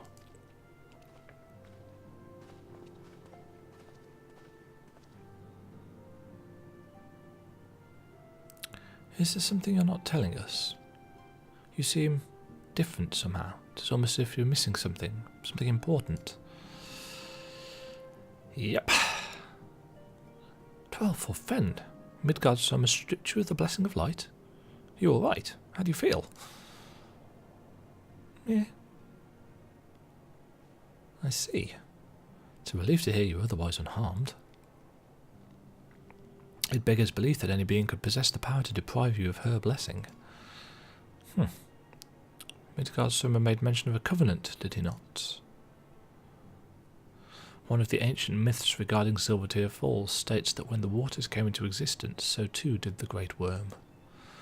Althik and Ymir, brother Time and sister Fate, decreed that Midgard's Summer ever watch over the source from which all water and magic was said to flow. I wonder, what if this was the covenant of which he spoke, and 'twas not the gods with whom we treated, but Heidelin herself? Well, if he is watching over you as you claimed, mayhap you will have the opportunity to ask. Let us keep this matter to ourselves. I do not wish to burden our friends needlessly.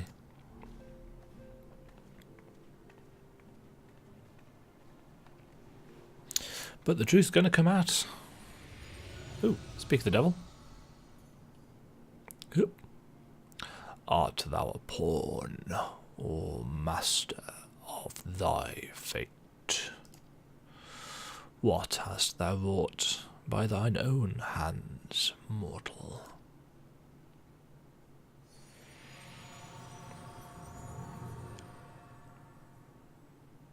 Yeah, in other words, how much of what we have done has been just because we had the blessing of light, and how much of it is actually because we are a good person and a strong person and a capable person? So are we just a pawn or a puppet? My friend, I can scarce believe it. You confronted the Worm Lord and lived to tell the tale. We did.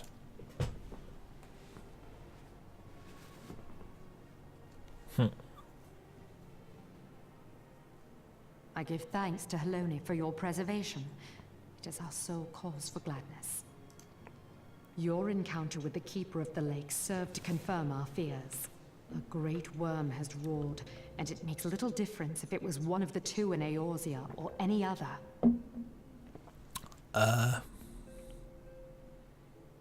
What's the other one?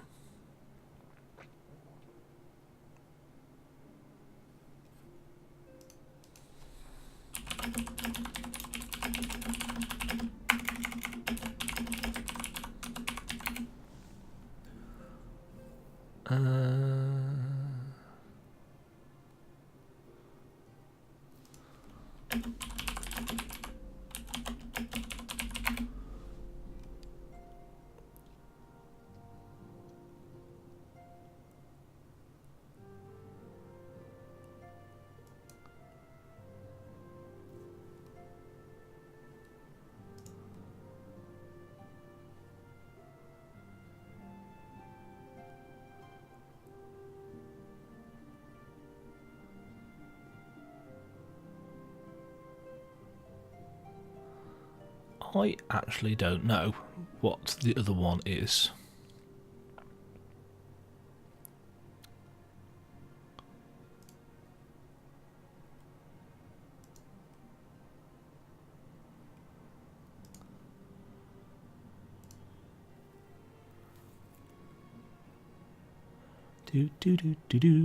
I'm trying to find the answer.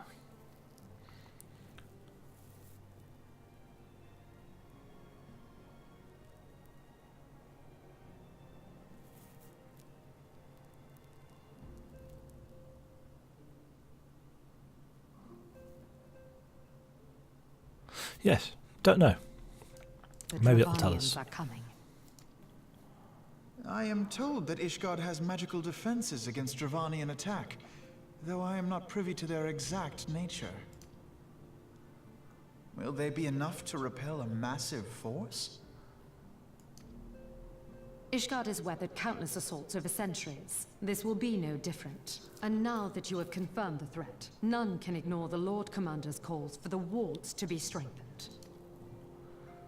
I dare not presume to speak for him, but I expect the Lord Commander would sing your praises.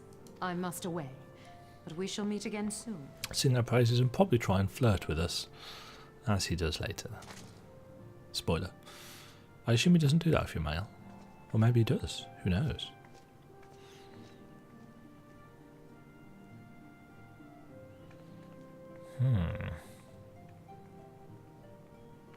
Countless assaults weathered, and this will be no different? Why am I not convinced? Indeed. Okay, so that is this section of the story complete. The Ishgardians have warred with the Dravanians for centuries, nearly 1,000 years. In all that time, not once have their enemies breached their defences and entered the city proper. Yet, regardless of how strong these magical wards may be, I nevertheless fear that the Ishgardians are underestimating the gravity of their situation. Though it was not Midgard-Soma who roared, a call to arms by one of the first brood cannot be ignored. Yeah, so it was Nidhogg, wasn't it, that roared? Until such time as they choose to request our aid, however, we can do nothing but observe the situation at a distance and pray that our fears are unfounded. So, that is basically Alphinaud saying, yeah, you're going to have to wait until Heavensward to continue that bit of the storyline, because the next 4 patches have got, realistically, nothing at all to do with dragons at all. We're in fact going back to Moonbreeder. Ere I forget, I believe Moonbreeder has requested a gathering of the Scions. I assume there's been some progress concerning our efforts to combat the Ascians. Pray, inform her that our business with the Ishgardians is concluded for the moment. I shall be along once I've completed my communications with the Crystal Braves. This way. So we've got a nice big chunk of story coming up. All done with your talk of dragons? Wonderful, because Ascians are next on the menu. Let's head into the solar, shall we?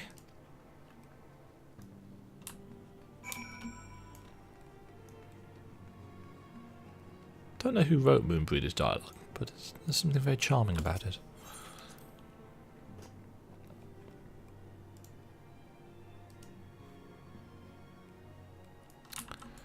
Cutscene. Voiced cutscene, if I remember.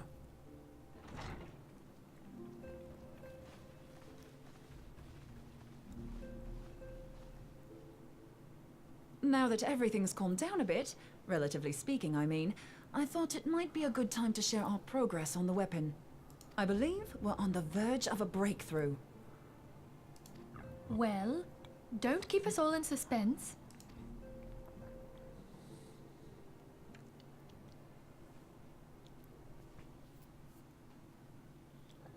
Just in case anyone's forgotten, let's start by reviewing what we already know. So, an Ascian is an immortal because its soul doesn't return to the ethereal realm when its host is defeated. Instead, it flees to the place that lies between our world and the void. Therefore, the first step to permanently defeating an Ascian is preventing its soul from making this journey. And if you recall, when we last gathered here, I had verified that White Auracite has adequate capacity to entrap the beings, albeit only briefly. Which left the small matter of their extermination. Aye. To unmake an Ascian soul, one must needs smite it with a concentrated burst, or blade, of purest ether. However, we wanted for both the data and the means to forge such a weapon. Short of experimenting on an actual Ascian, you see, there's no way to gauge how much ether its soul is made of.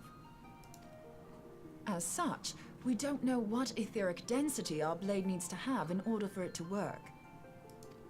So we'll just have to make the densest blade we can and hope for the best. Though that would require a lot of ether. Hang on a minute. Why didn't we think of this before? white aurosite can hold an absolute heap of ether, can't it? Please tell me you're joking. God's sakes, Ida. I feel as though I'm reliving the same scene over and over with you. How many times do you need to be told that white aurosite cannot store ether for long periods? In case you'd forgotten, because again it was 3 to 4 months ago that we had this conversation, but yeah. Being intangible matter, ether is given to dispersion.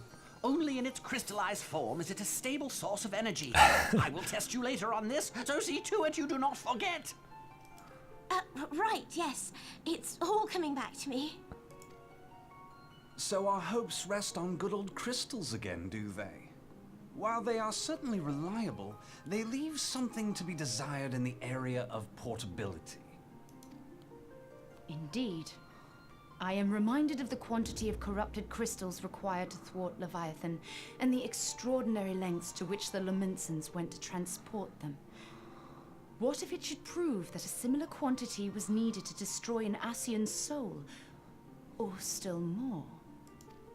I do not envy the poor sod who has to lug all of that around, on the off chance that an Ascian appears. Well, we do have big bags. That's the very problem we set out to solve.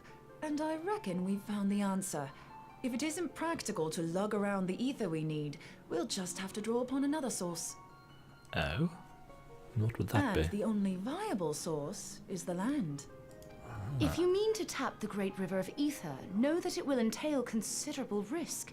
Meddling with the currents may well induce a surge like to the one which despoiled Mordona. Give me a bit more credit, will you? Why would we need to tap the river when there are veritable reservoirs jutting out all over the land? Yes, including this one, about 20 yards away. Aye, I speak of corrupted crystals. It might be that their aspect is out of balance, but a crystal's a crystal. It contains ether, and we can help ourselves to it. While corrupted crystals are indeed abundant, there is no guarantee that they will be in close proximity at a crucial moment. But what if we don't need them to be? What if we could tap their power from afar? A malm away, say? If we could do that, we'd have ready access to ether aplenty in almost every corner of Eorzea. So we need some kind of focus. I've yet to put my theories to the proof, but I've got a good feeling about this. If no one has any objections, I'd like to see where this avenue leads. Go for it. If you think it worth your while, you have my blessing. It's not like we've got any other actual options at this point. But tell us, what are your theories? I, for one, am most eager to understand the process, however vaguely. Yes. Explain it to us. I thought you might say that. But no one wants to listen to boring old theories all day, do they? I know I don't. So with your permission, I'd like to try something a bit more hands-on. I've already built an etheric siphon especially for this purpose, and I've been meaning to try it out. Yes, so we're going to do Hickey. Thing is, the profusion of corrupted crystals in Mordona makes it something of a high-risk testing ground. If anything goes awry with the siphon, it would be better if it didn't happen within spitting distance of quite so much ether. Ideally, I need an isolated specimen. Does anyone know where I can find one? Cerulean processing plant. There's some just outside. May I suggest northern Thanalan? There you will find corrupted crystals of middling size, standing a reasonable distance apart. Ideal for your needs, I should have thought. Oh, and if you do elect to visit the place, I should be much obliged if you would assist me in another matter while you are in the area. Has something happened? Always. Movement has been observed at Castrum Meridianum. During Operation Archon, the Alliance dealt the stronghold a heavy blow.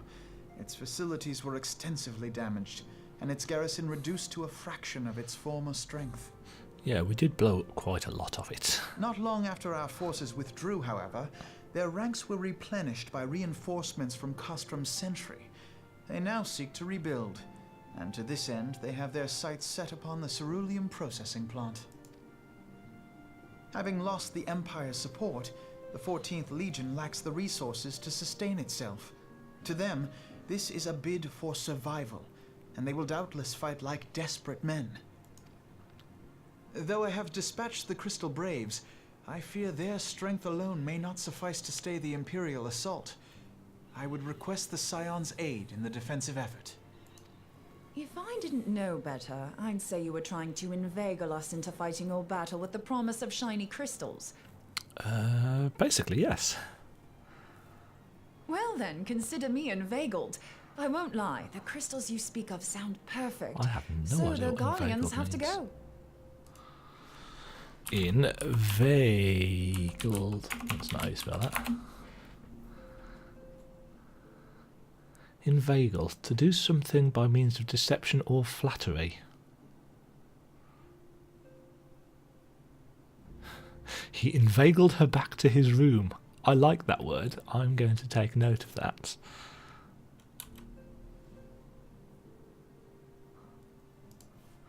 Besides, we can't afford to beat about the bush. There's no telling when the Arsians will next appear. True. Thine eagerness to hurl thyself into the jaws of danger cometh as little surprise. Exercise due caution, I prithee. Though you have become a Crystal Brave, you are yet a Scion, Alphino. We could hardly refuse you. Pray, join the Crystal Braves and lend them your support. Thangred and Papalimo shall accompany you. Papalimo.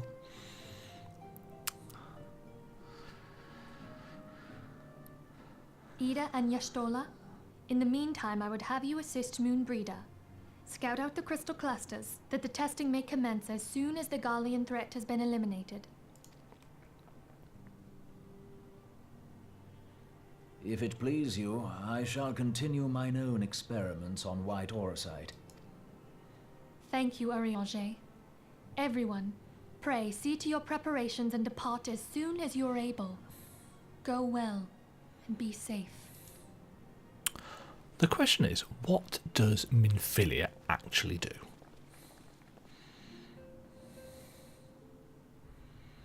What does she do? She doesn't take part in any of the fights. She very rarely ventures outside this room.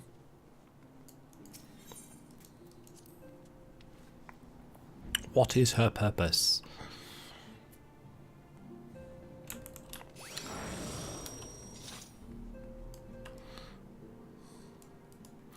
Right. It would seem that events have once more conspired to rob us of rest and recuperation. I'd wish it otherwise. I must ask that you head straight away to the processing plant. The Fourth have already deployed to the area and await the arrival of the Scions. Wilvid will brief you on the developing situation. Meanwhile, I must rendezvous with Captain Ilbert at our headquarters in Uldar. I shall take command of our forces there with a lighter heart, knowing that you go to support the front lines.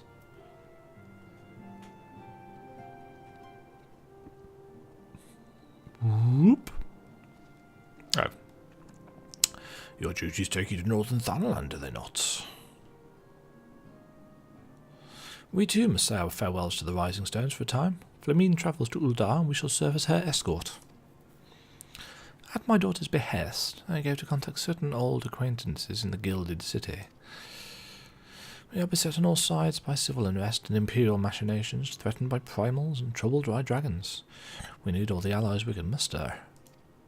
Many of my friends hold positions of power, you see, and it is my hope that they can be convinced to aid the Scion's cause.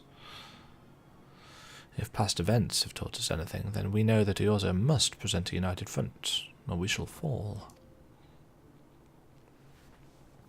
Ah, how extraordinary that my little Acilia is involved in such far-reaching affairs.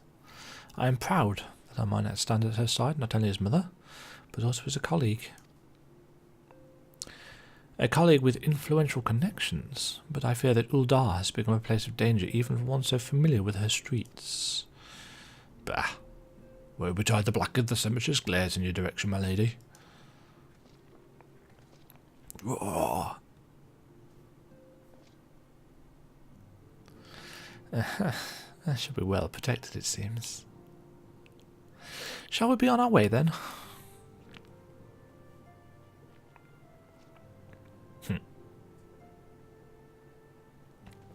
So, there's a lot of movement. Things are moving in earnest.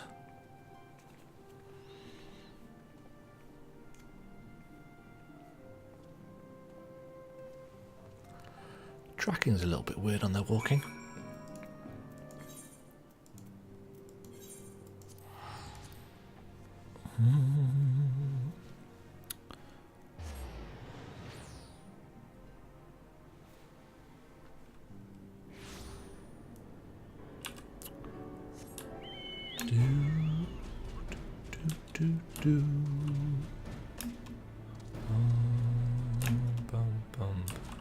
Here's Woolward. Commander Levier sent word you'd be coming. A veteran of your talents is most welcome. Not that I don't think we can handle the situation, mind you. I've learned a trick or two since that disaster with the Almalja. But return to the task at hand. The Flames reconnaissance scouts have reported Imperial soldiers assembling at Raban's Push. Such a force is likely interested in only one thing: getting their hands on the resources found here at the processing plant. The Guardians could begin marching on us at any time, and I think it's time we speak with Lieutenant Edelstein to finalise our counter-strategy.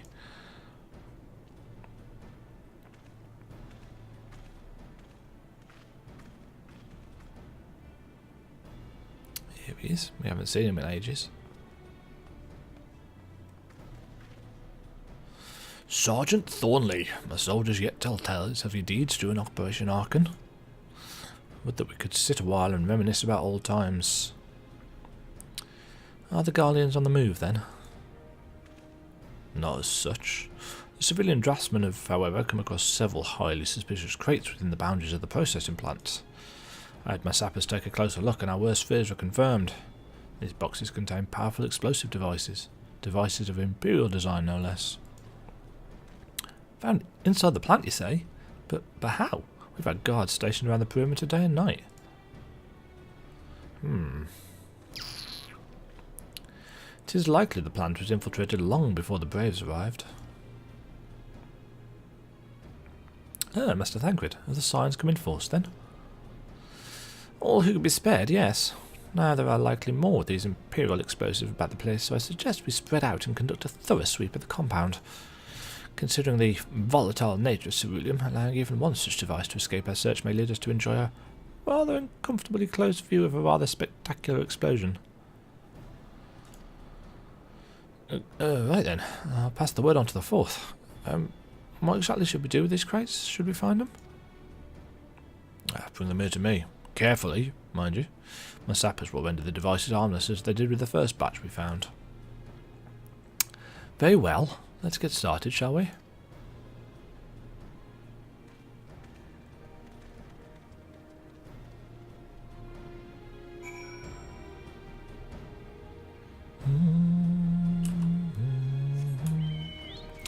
Okie dokie, so we have 4 crates to find. One of them is under here. Inconspicuously suspicious item. Second one is, I'm sure a lot of people don't know this, but you can actually go up here. It's a little bit tricky to navigate on a chocobo, mind you. Up and up and up and up and up and up and up. And up. And the music will change because it doesn't actually think that you're in the camp this high up for some reason. But there's one up and over here.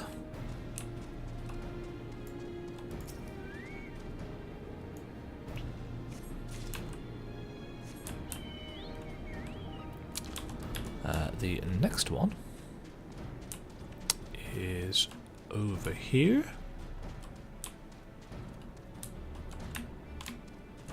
Do you have to jump up on the rock to get to it? Yeah.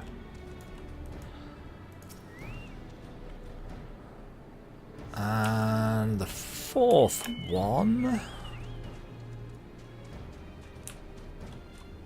The fourth one I always forget about.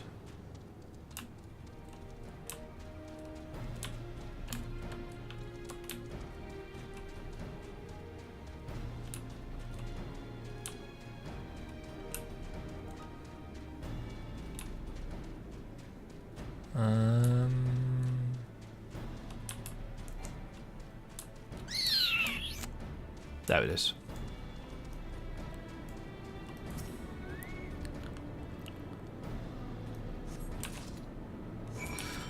Inconspicuously suspicious things.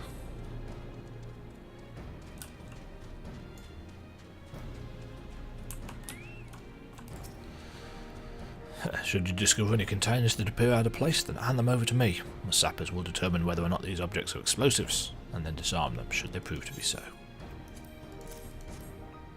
There were 4 more of the blasted things.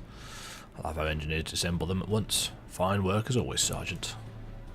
The entire compound's now been scoured from top to bottom, so I should hope that's the last we've seen of these explosives. Our troubles with Castra Meridianum, however, are far from over. Scouts have returned with news and movement on the front. So we're going to go and assist.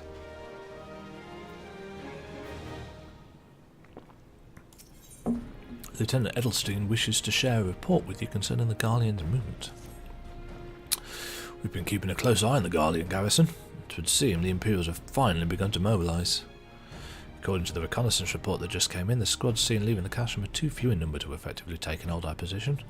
They'll likely mount a swift assault and focus on the acquisition of resources. I have, of course, also shared this report with the Crystal Braves. They've decided to take to the field to meet the assault head-on. Brave, report to Lieutenant Allion and lend your much welcome strength to the counter-offensive. So we are going to go and help out with taking out some Guardian patrols. Ooh, everybody's here. You'll notice that Moonbreeder has a massive axe.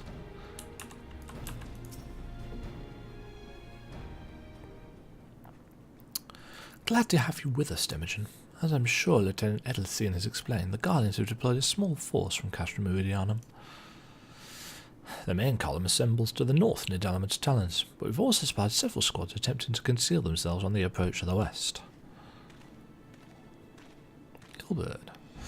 They wish you to rush forth and commit to battle with the main column, leaving the detached force free to raid the plant and pillage supplies. Not much of a strategy, but these are desperate men. Captain Hilbert.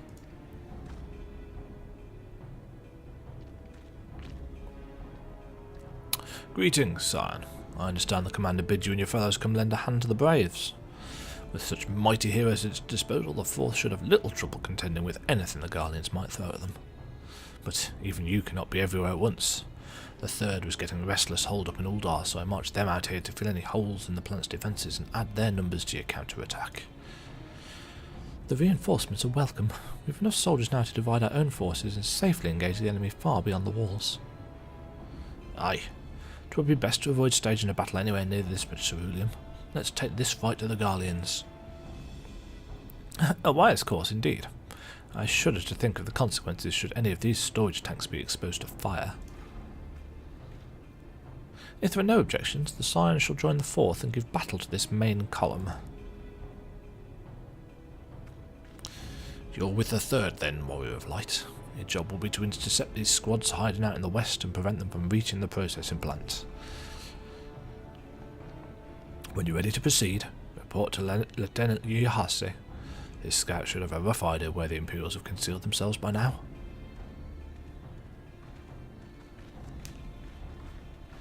Okie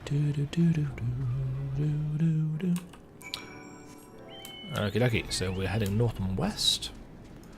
I'm going to take on some squadrons.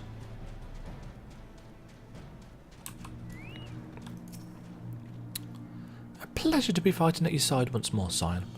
Our operations invariably succeed when you're around, and victories are wont to pave the road to greater coin. Still worried about money. Now, this detached force who's been sent to eliminate is split into smaller squads. The better to conceal themselves within the terrain hereabouts, I imagine. We'll need to split ourselves up as well to cover more ground and make sure we root out all these would-be raiders. And seeing as you're an army unto yourself, I've assigned you your own areas to scour clean of enemy soldiers. Aye, this will be a simple search and destroy. We'll rendezvous back here when the task's done. Happy hunting.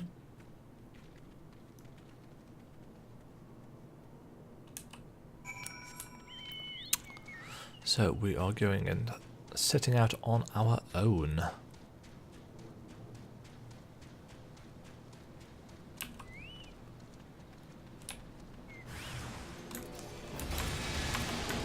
Still not entirely sure how they hide these vanguards anyway. But whatever. Ow, paralysed.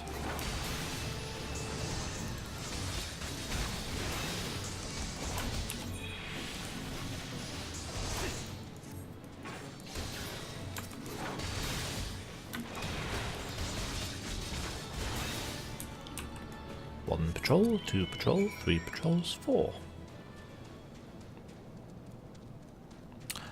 Oh, I do that every time. You can't get round that way.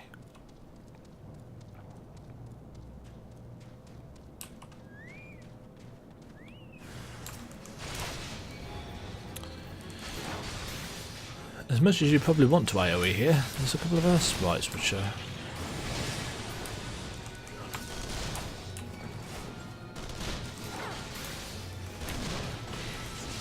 You can do it, you've just got to be a little bit careful about your positioning.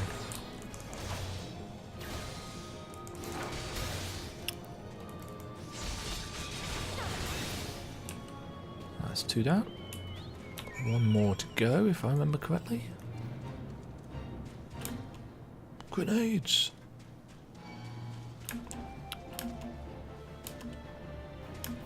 Oh no, we're done. You seem grim, Scion. I'll take that to mean that between us, more than a few Guardians won't be making it back to the castrum. These Imperials, though, they certainly made us earn our pay. I'd be a happy man if I never had to tussle with another of those Magitech horrors. It's time we bid this war-torn land farewell. I'll contact the 4th and let Lieutenant Alien know the west is now clear. I'd appreciate it if you do the same when you report to Lieutenant Edelstein.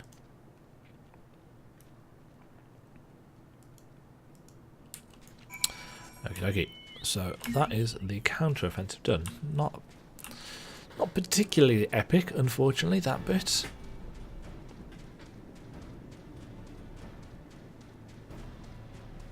That being said, the next bit certainly is. Sergeant Thornley, what news of the Garleans?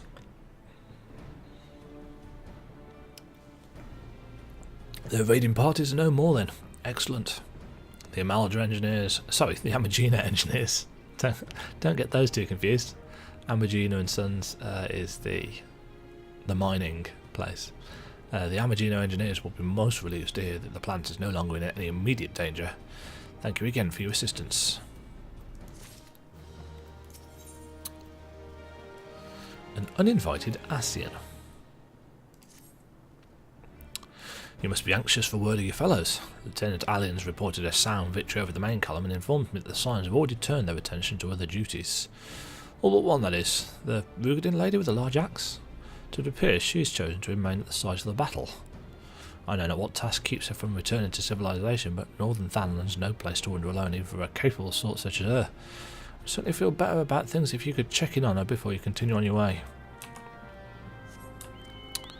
So, Moonbreeder has found some corrupted crystals.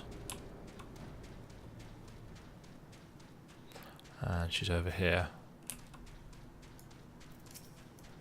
Now, this arrow man always aggroes me. So, I'm going to kill him.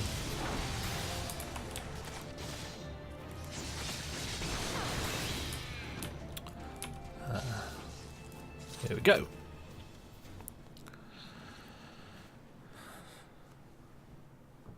Hold on, I won't be a second.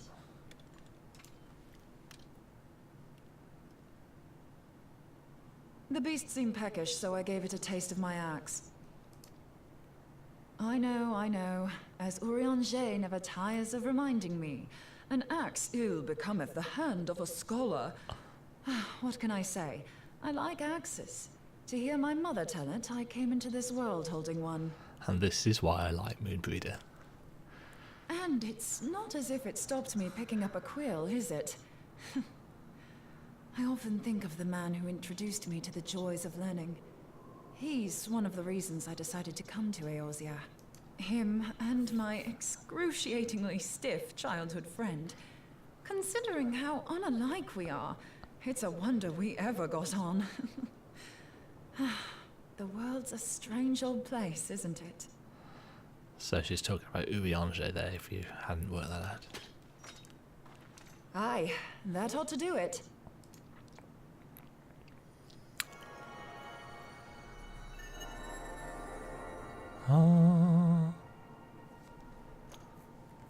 So far, so good. At these concentrations, it shouldn't matter too much if something goes awry. Just enough ether to make it interesting. Did you see that? The way the crystal glowed? The siphon works, I'm happy to say. With a few refinements, it should satisfy our appetite for ether, which just leaves the small matter of forging our blade. I'm not sure how to go about it just yet, but I swear to find a way. I'll put a blade in your hands if it's the last thing I do.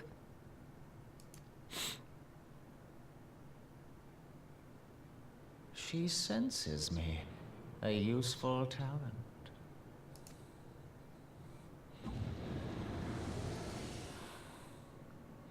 An Ascian, are they onto us? They're always onto By us. your brand, I see you are an Archon of Charleon, keeper of knowledge, seeker of truth, meddler. I don't know what the hell's you're saying, but I don't much like your tone. Of course, because Moonbreeder can't actually understand him. It's only us that can, because we've got the echo. Your instincts serve you well. But come, be not unsettled on my account. That lovely brow was not made for frowns. But I waste my breath. Let me direct my words to one who understands them. We meet at last, warrior of light. I am Nabriales. And you have long been a thorn in my side. I suffered the overweening presence of La Habrea that men might host the power of gods, only for you to undo my hard work.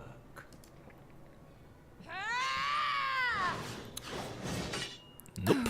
Bugger. Do settle down. You must concede that I acted in self-defense. But what's this? I do not sense the blessing of light. Oh dear. Could it be that frail Hydelin has forgotten her champion? This I did not foresee. Shorn of light as you are no longer a threat. And better yet, the seal is broken. Yes, this seal is going to become important very, very soon. Now is the time to claim the staff. With it in my grasp, I shall rise above them all and take my place at Lord Zodiac's right hand. It should be noticed that I believe this is the first time the actual Warrior of Light, we as the actual character, hear Zodiac's name. We've heard it mentioned before in cutscenes, but not when the actual player character was there.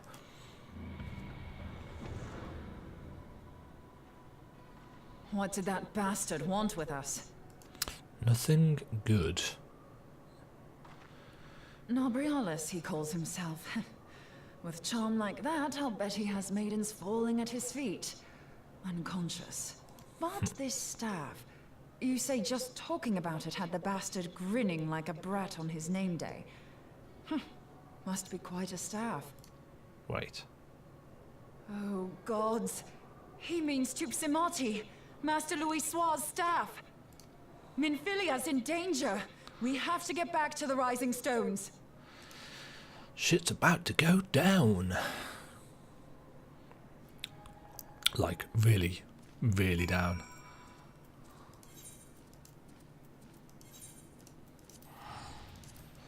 Don't do it.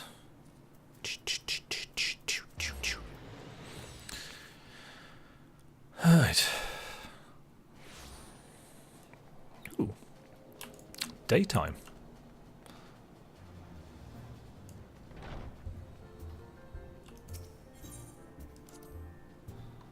Bum ba da da da da dun da dum bum bum.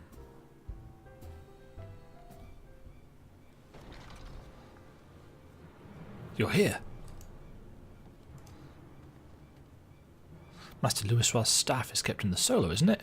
Quickly now.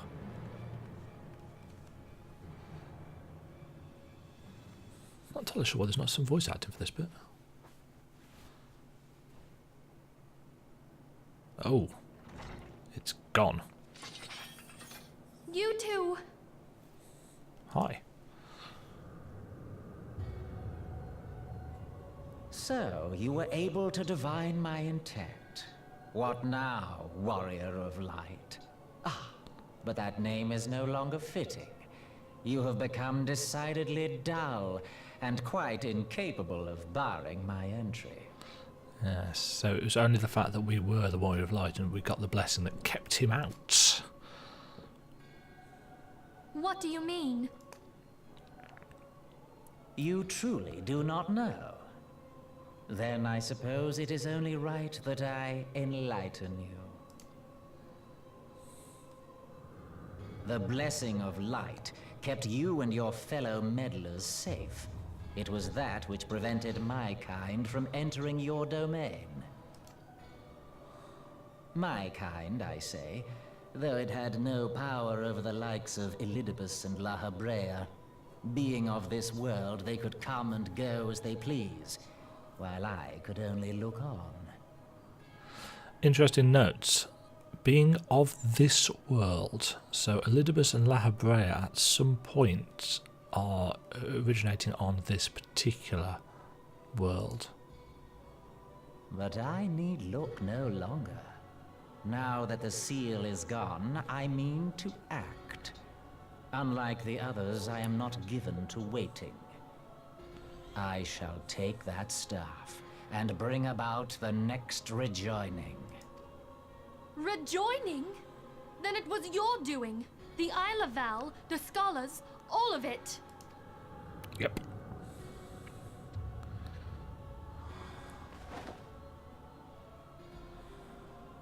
You will not harm her! This didn't end well last time. Oh no! Ouch. Moonbreeder! Why must you insist on forcing my hand? Did you learn nothing from our last meeting? Ah, but I forget. My words fall upon deaf ears. The staff is but a broken relic, a memorial to the departed. What possible use could you have for it? Ah, yes, about that. What use? You mean to say that all this time you kept the key, never knowing what it was you possessed? Pretty much, yeah. The staff Tupsimati, or rather the stone tablet it bears, is host to a great power. Together with the horn, it can be used to draw vast quantities of ether from its bearer's surroundings. How else do you think Louis Soir was able to invoke the power of the 12 without making them an offering of crystals? Summoning requires not only prayer, but a profusion of ether. Even a child knows that. The horn that he's talking about is this thing on the end, in case you were wondering. If I did not know before, you may be certain I do now. But above all, I know that we cannot allow this staff to fall into your hands. I will die before I let you take it. Yeah, I wish you hadn't said that. Insufferable woman. I would happily end your miserable life here and now. Alas, Elidibus would never let me hear the end of it. I don't think we know why that's the case yet. We don't know enough about Elidibus, even all the way through at the end of Stormblood. We don't have, unless there's something in Heavensward that I'm not remembering, which is possible. We don't know why Elidibus won't let Nabrielis kill her. Very well. If you will not part with the staff, I will take you too. Whoop. Uh-oh.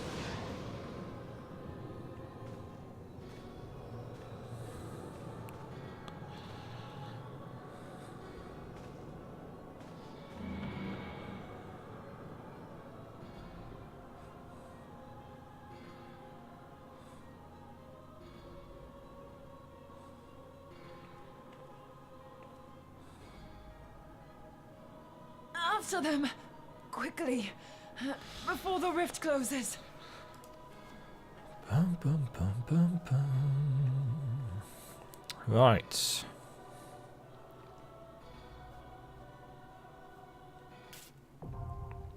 And now we get to go to the chrysalis.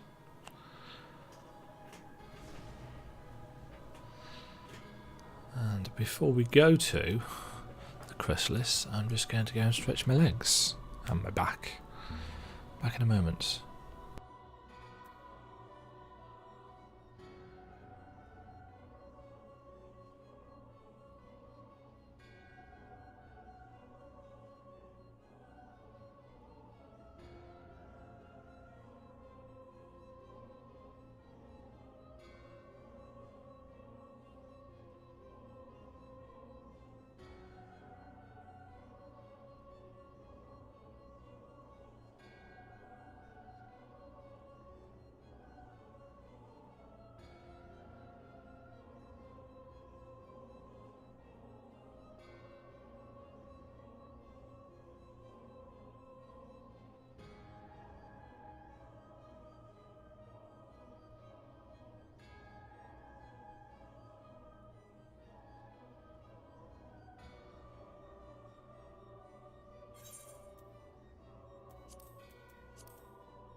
Okay, so I've queued us up for the chrysalis because it's an 8-man trial and therefore it tends to take a little bit of a while to pop.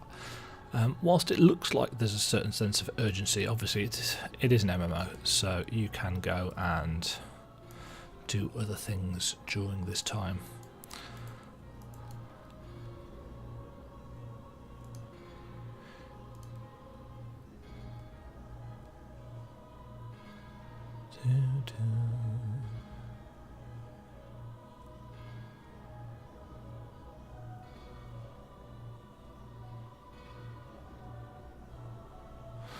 Hopefully it won't take too long.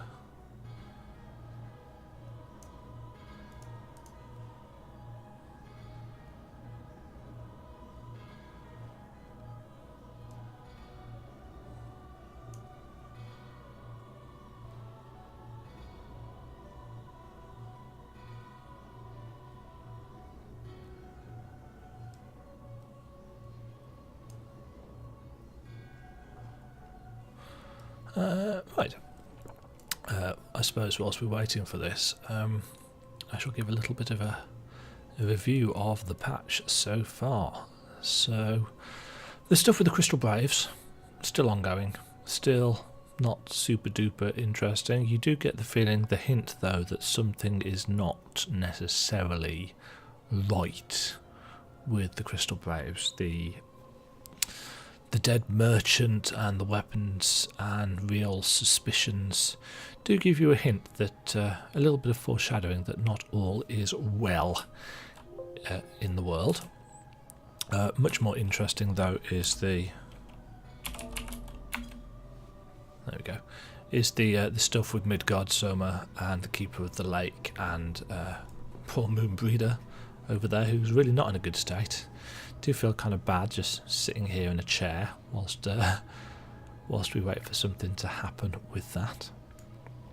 The chrysalis trial is quite fun actually, but there are some little tricks to it, and unfortunately, it being 4:45 in the morning, it is quite common that it takes a while for it to pop. All of the 8-man stuff, obviously, because it needs to assemble rather 8 people. Just trying to think if there's anything I can do in the meantime.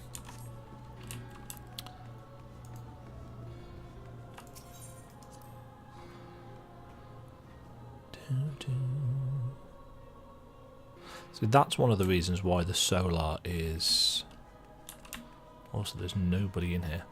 It's one of the reasons why the solar is instanced, because it enables story beats like this to occur. Outside, everything is normal.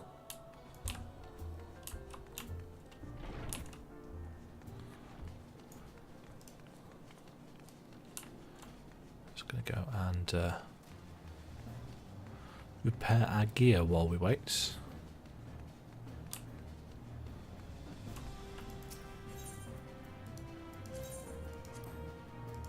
And sell some stuff.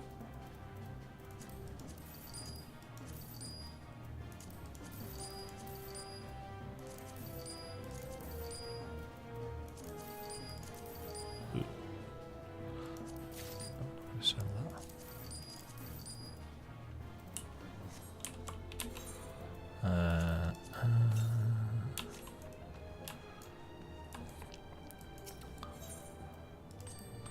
See where that eye has made us any money. She has. Wonderful. Do do do do do do do do do.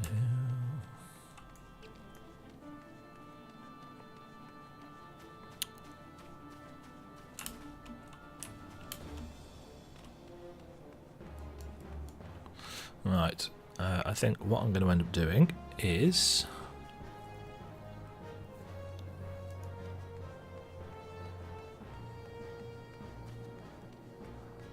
Yeah, right. I didn't particularly want to do this, but...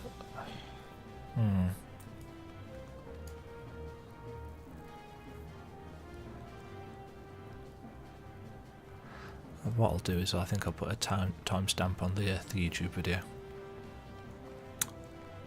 Rather than quitting the stream and coming back.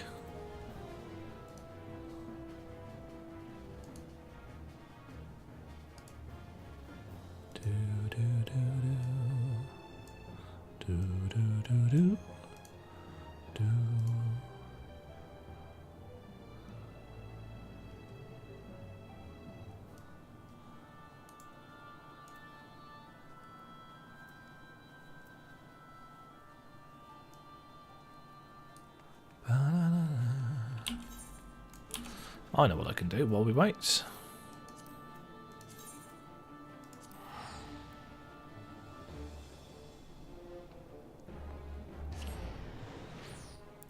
Do do do do do do do do do.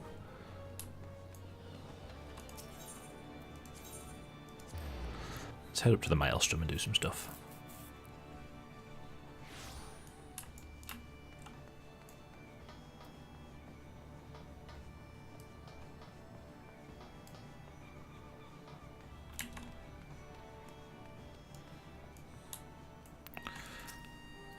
Actually, just before I do that, is there anything that I need to equip? No. Let's turn some stuff in.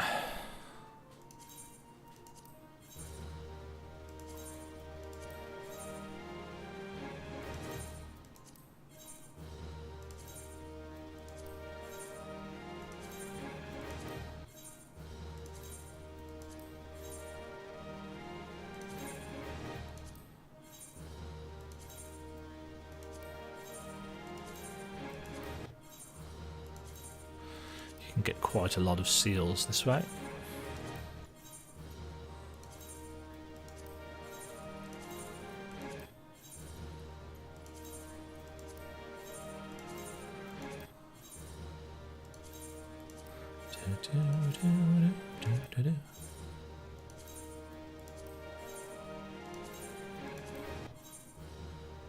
Right, I think that should be enough.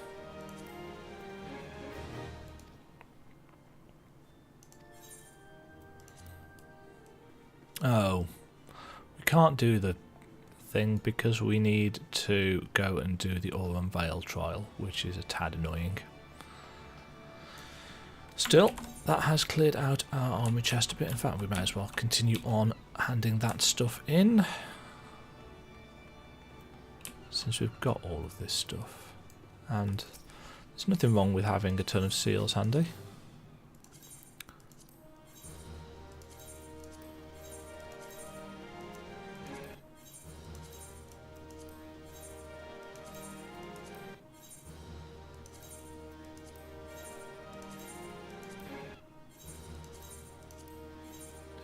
A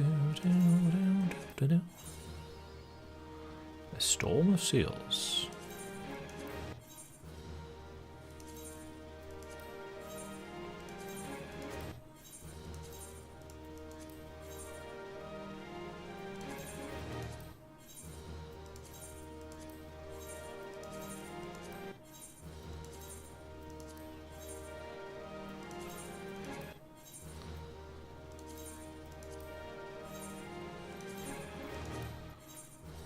I'm keeping the Sentinels close because what I may do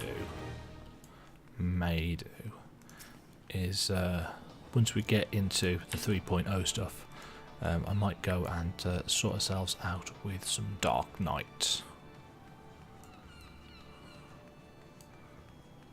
Mostly because I find that more fun to play, but